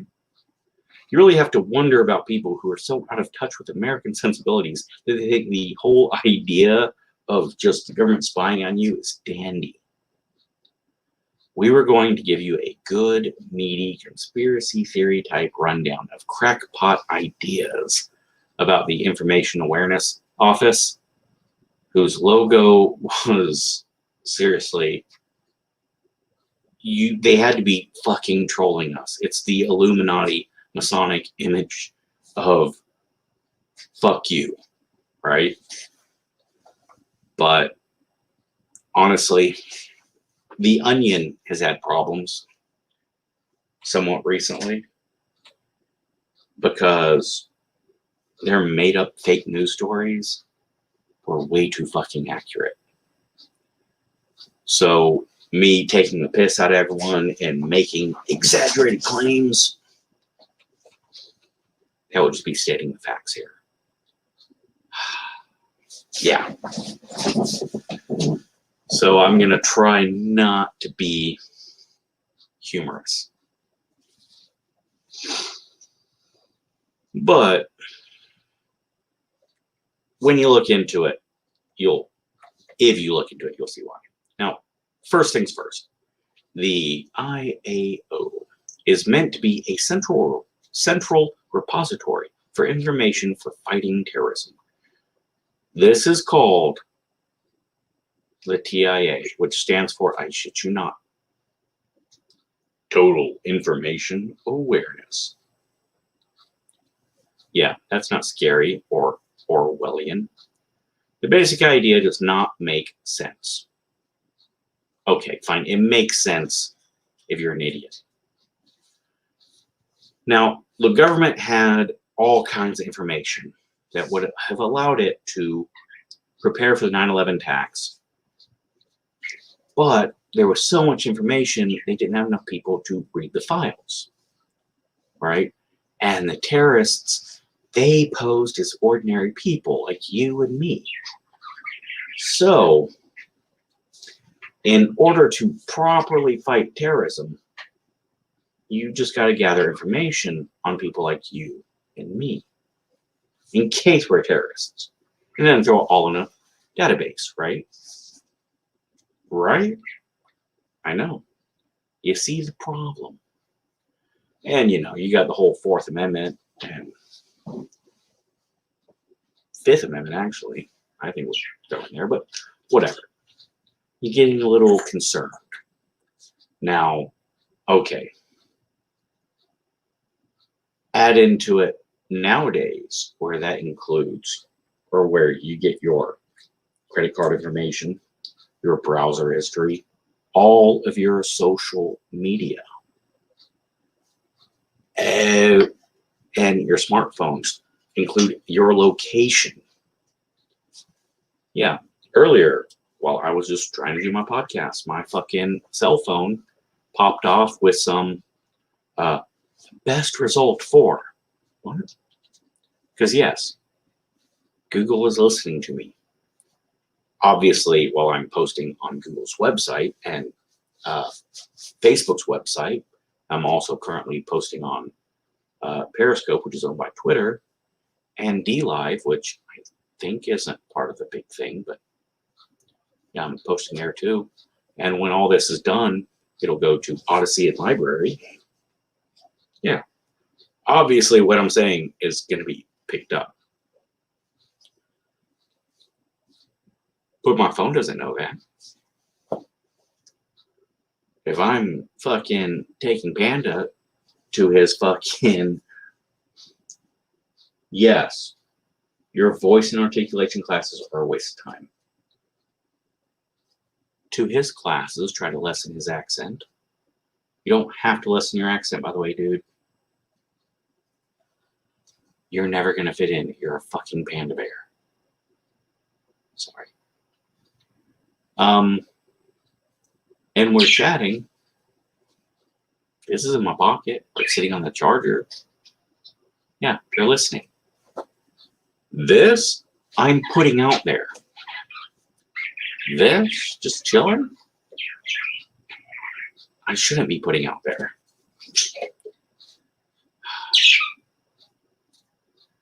Now, there's no potentially about it. The IAO is meant to integrate spying on designated targets in the areas of scalable social network analysis, meaning who your friends are, biometrics, your medical records, physical characteristics, your fingerprint, which, yep, I got a fingerprint thing for my phone because I'm too lazy to type out the password. Yeah, all of that. Plus, I was in the military, so they got my DNA on file everywhere. Yeah. Financial, because everything you buy, once you're paying cash, it's being fucking kept track of. And even if you are paying cash, it's coming out of your bank. So they know that. And they also know where you're at, what stores you're at, and at what time. Yeah. So that seems a little alarming, right? But let's give you some reassurance.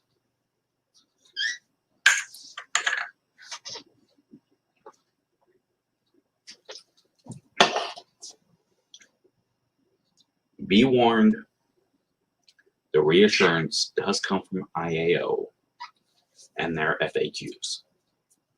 Oh, sorry. For those who are not American or have any experience with military, we love acronyms. Mind your P's and Q's when you're at the DMV because of the FBI. Yeah. The IAO is the Information Awareness Office. And on their website, they have an FAQ, which is frequently asked questions. Now, this is quoting from them. No efforts are being performed or constructed under DARPA's, the Defense Advanced Research Projects Agency's TIA program, Total Information Act, to identify U.S., United States, citizens as terrorists. TIA, Total Information Act, research efforts are just beginning to examine processes for identifying individuals as potential or suspected international terrorists. Right? Boom. Now you feel good. Totally calm. You see, they have not figured out how to identify U.S. citizens as terrorists and tell the difference between them yet. So they're just stockpiling everything ever for the future. Wait, that doesn't reassure you? Oh, don't worry. There's more. The automated processing of data still requires innovative research, and this is part of the multi-year research effort. Even here, it is doubtful that any automated system will identify terrorists.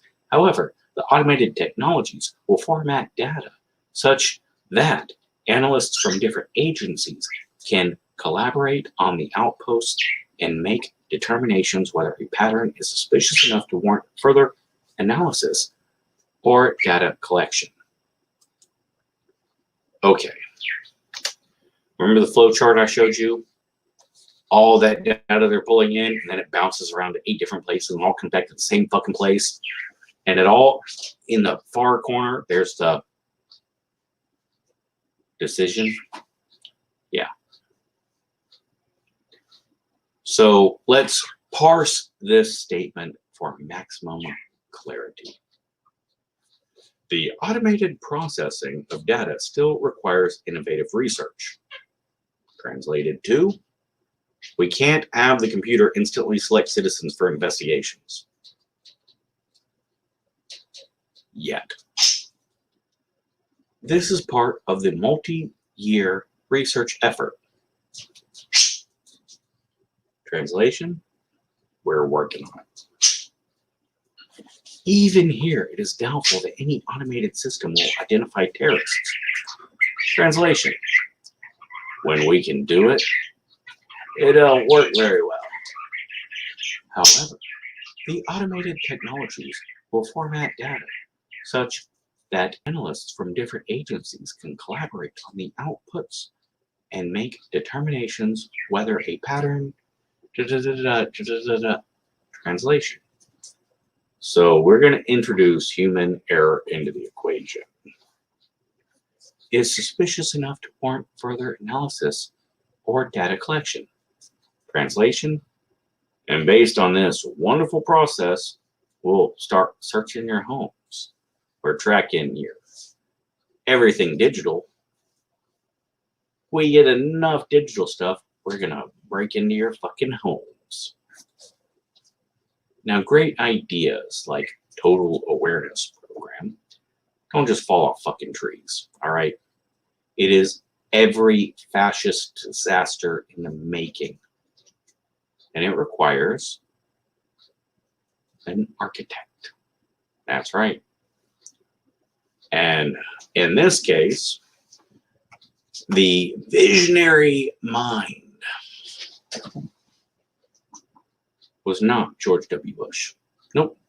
It was John, I am not making this up, Poindexter, Navy Admiral, who possibly was buddies with Oliver North, and possibly narrowly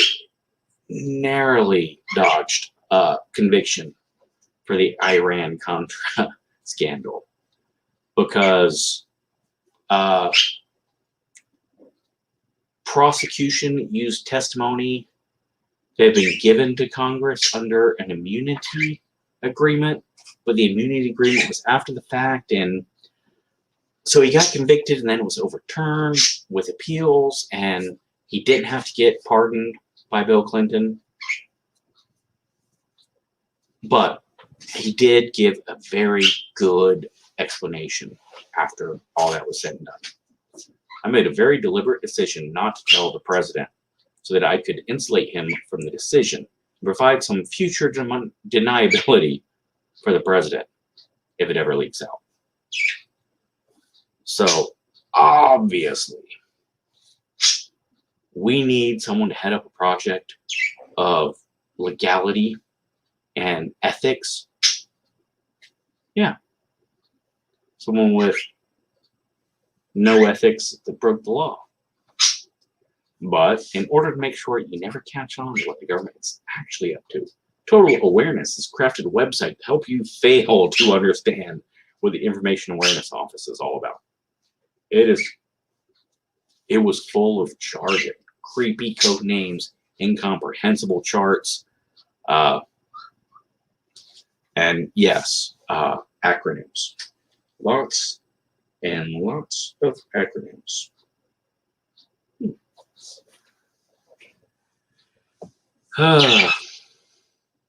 Now, I would never tell you to go look at their website. I would say, I am not sponsored by VPN. So when I say use a VPN and use Bing, I'm not saying it to get paid. But if you want to do research on this, yeah, be careful. I mean, there is no evidence that the government would ever use keystroke logging. Ever. Well, there is evidence, but we're not supposed to say that. So, yeah. Websites and all that. Okay. Cool. Now, I mentioned earlier the IAO logo. They had to be fucking trolling us. They say it's designed to imagine, develop, apply, integrate, demonstrate, and transition information in closed-loop systems that will counter asymmetric threats by achieving total information awareness useful for preemption, national security warning, and national security decision-making. That's an awful lot of fucking words to use to describe a logo. You picked out the most obvious, bitched about conspiracy theory QAnon fucking images, and you put them all together on a single fucking logo. And then you use the most Orwellian fucking language that you possibly fucking could. You had to be trolling us. Had to be. There is no way that the government is that fucking corrupt. That retarded. That corrupt? Absolutely. Disingenuous? Totally. That stupid? They can't be that stupid. Anyways. In 2003, the Information Awareness Office had disappeared from budget meetings. It was like, it's better not to tell people you're preparing an oppressive, evil computer system designed to crush their individual privacy. Now,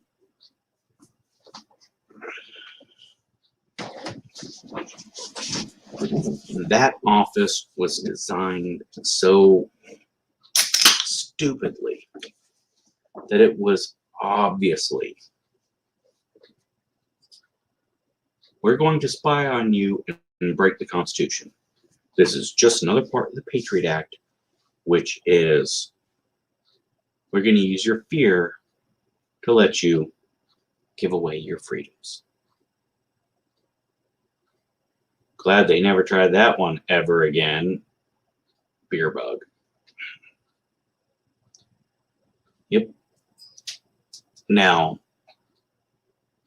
when that 2003, the IAO stopped being talked about, that money totally wasn't shifted to another agency because the United States government never, after Bush, spied on American citizens.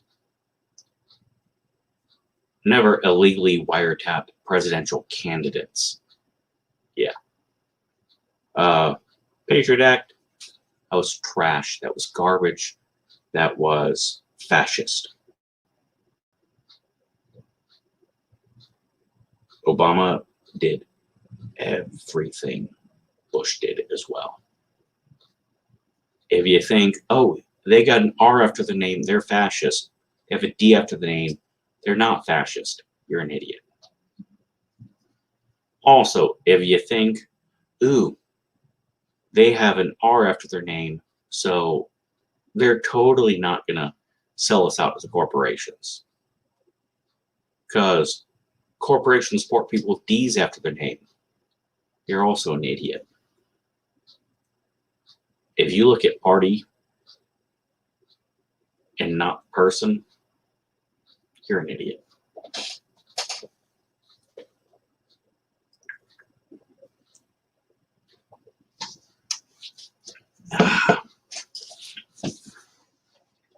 That was the main article that I wanted to address. I enjoyed it. Now, the Information Awareness Office. If you want to look into that, I would suggest U.S. still mining terror data from Wired News, Pam, Prism, and Poindexter from Sleuthsayers, and the Wikipedia is very, very much ignoring the Obama administration's part in that. DARPA was mentioned. I have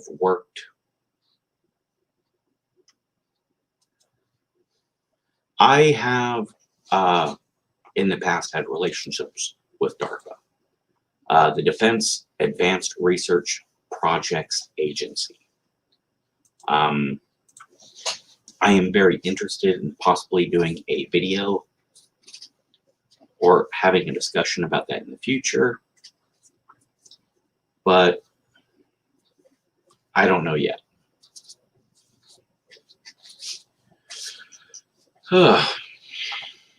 Now, I'm going to do one last thing on the schedule.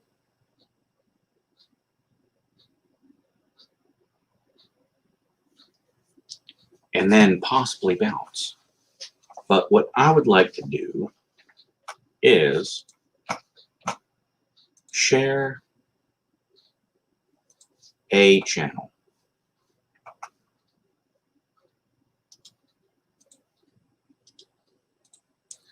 I'm a fan, obviously, or I wouldn't be choosing to share it.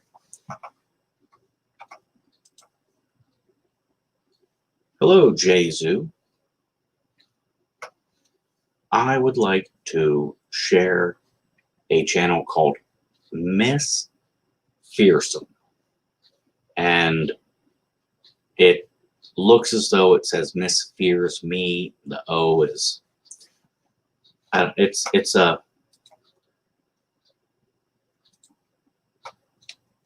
choice that people make with how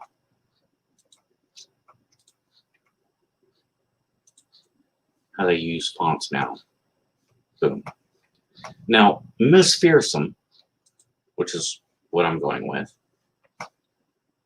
has a fantastic voice. Love the voice. Don't want to play too much.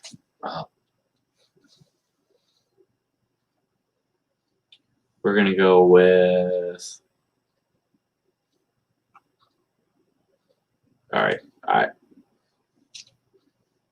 Hey, Fearsome friends. I just wanted to say a big happy birthday to one of my listeners, Tiffany. I'm so sorry I missed it yesterday. I've even got it in front of me. Useless. Anyway, I hope you had a wonderful day and big loves to you. Mwah.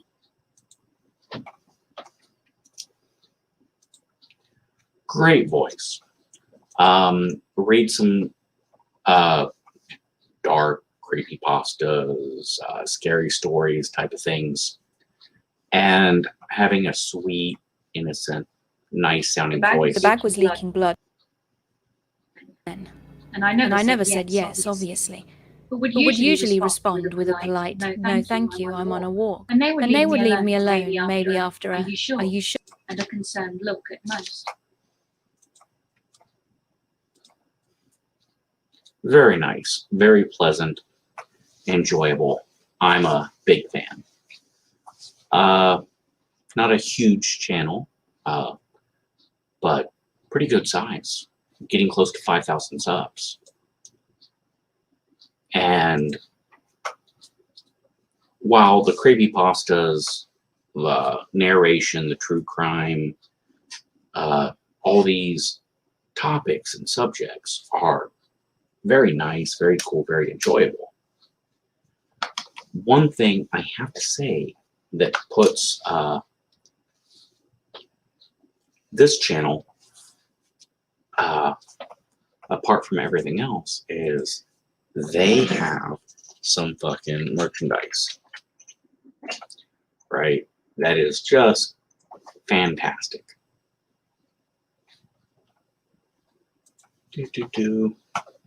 I know. One of these days, I'll hire a whole team to handle all this stuff. They'll just do this for me. Here we go. Teespring. Choose wisely. It's Indiana Jones quote from Spies, right? Oh, I'm sorry, I'm showing splatters. Do. Damn it. That's more than a little embarrassing. My apologies. Like I said, eventually I will hire a team to do this shit for me, and they will make me look less dumb. That is the same damn thing.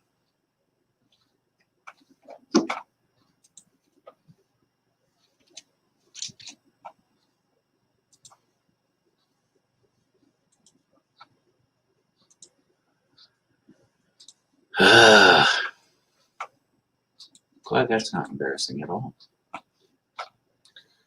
Alright, last time, and this shit don't work, then I'm gonna say mean things about Alan B.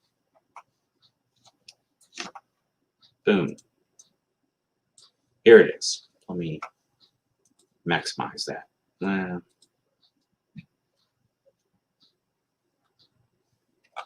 Do.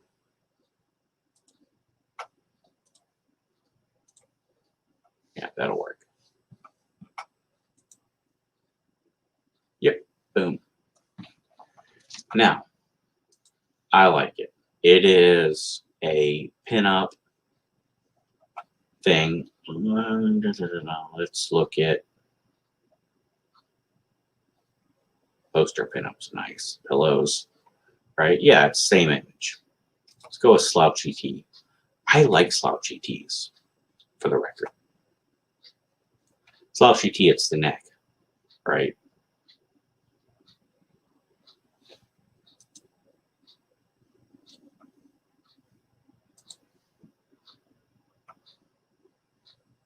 Nice little logo.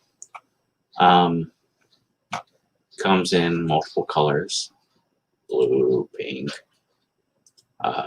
charcoal, black. I don't like the pink.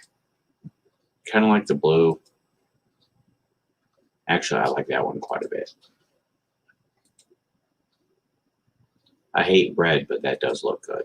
Actually, the lettering, look at that. That's not so great. Yeah, see, I think that one works pretty well. I like black, but I think that loses some stuff. I hate white, but obviously white works pretty well.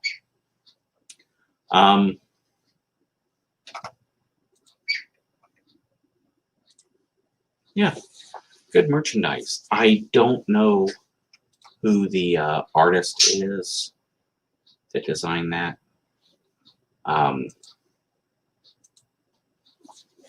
And by no way would I ever... Come on, stop freezing, damn computer.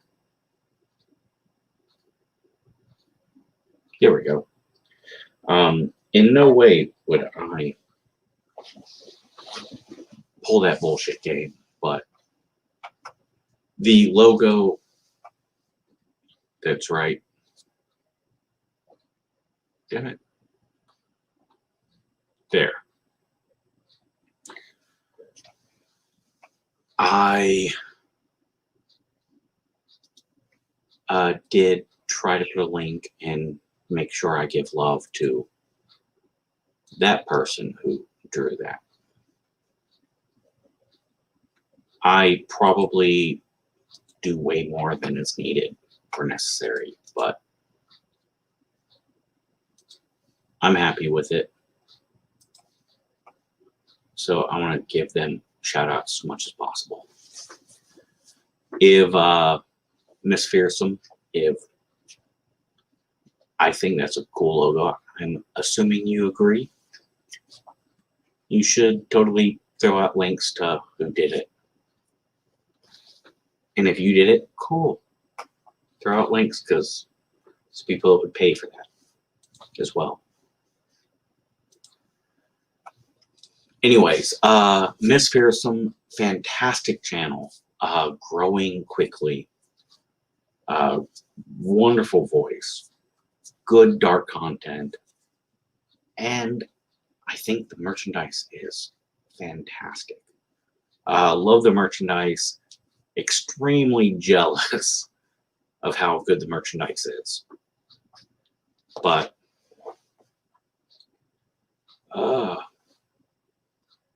that was the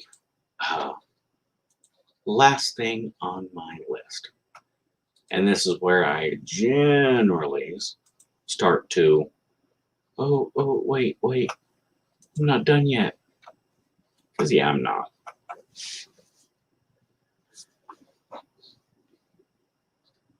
I will end by talking about this.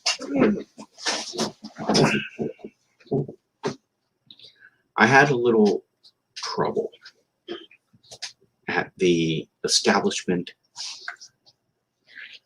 in which I work and serve booze. A 70-year-old man was punched in the face by a younger gentleman. And this was after I had removed that person from the establishment.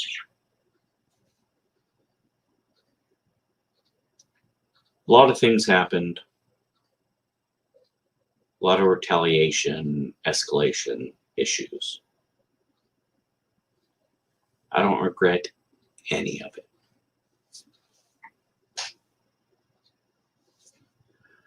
Like,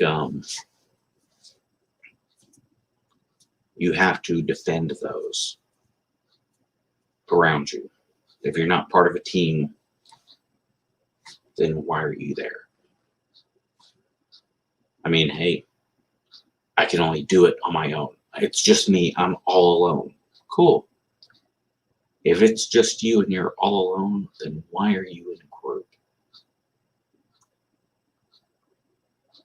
Trust me, I spend a lot of time all alone on my own. Just me. Can't trust anyone.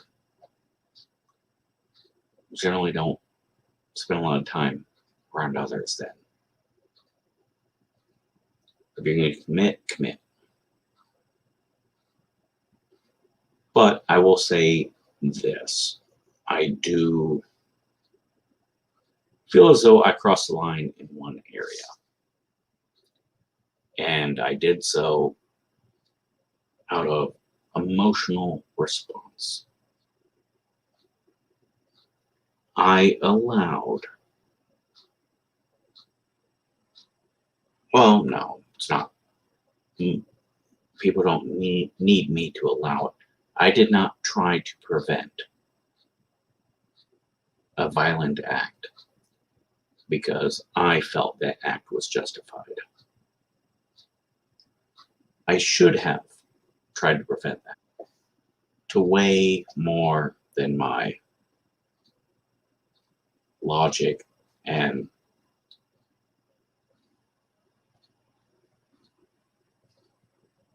what's right and wrong.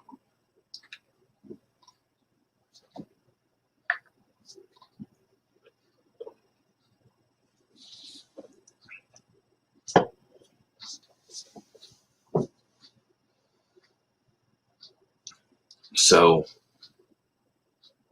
I would like to close with this.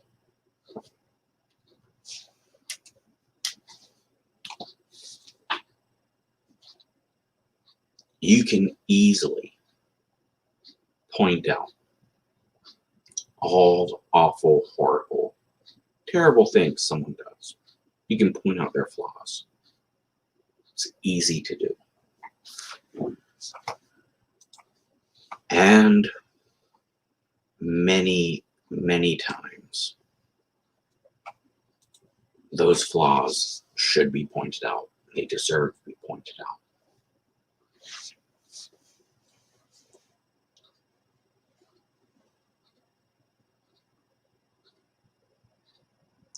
But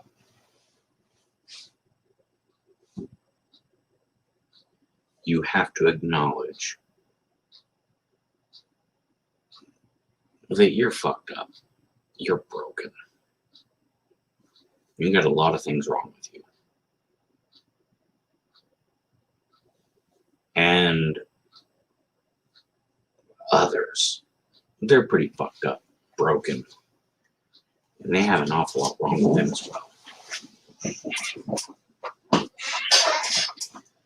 So, you have a choice. And everyone has a different line. How much are you willing to put up with?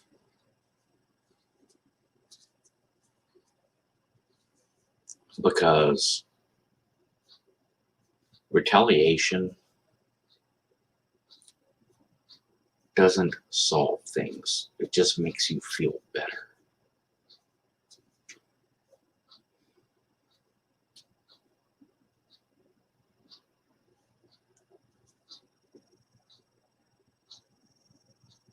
When there is nothing good that can come from something other than good feelings or satisfaction at the expense of someone else. If your good feeling or satisfaction comes at the expense of someone else's pain, you should hit pause, take a step back. If there's nothing good that can come from this relationship other than good feelings and satisfaction as a result of someone else's pain, then it's not a relationship to have. And if you can, you need to end that relationship, sever ties, and not go back to get even. I know this. I knew this. And sometimes a solution to the problem gets overlooked for what feels good and feels just.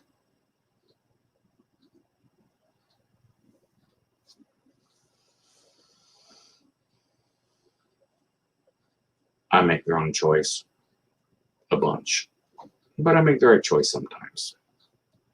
Figure it's good to just put it out there. Also, nothing prosecutable or illegal ever happened, and I have committed no violence against anyone in any way that is provable in a court of law.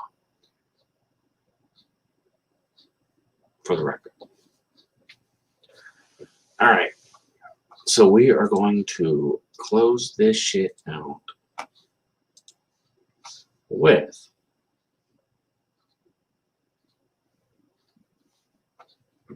bug it.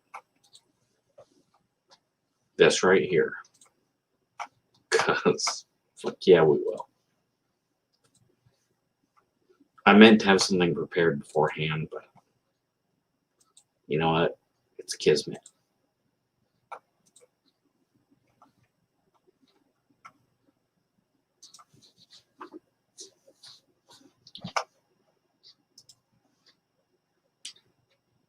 Just want to say I love you. You matter. No matter what. You deserve peace. And you deserve respect. If you've wronged someone, admit your flaws, admit your guilt, and move the fuck on. Get away from them. Start over. Like Lazarus.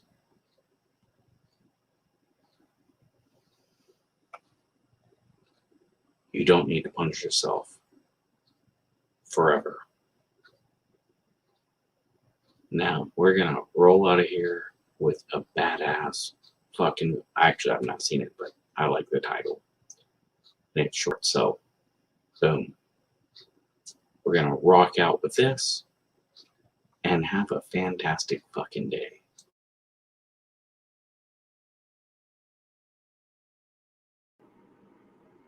You want to go to bed? You want to go to bed? Oh, he wants to go to bed.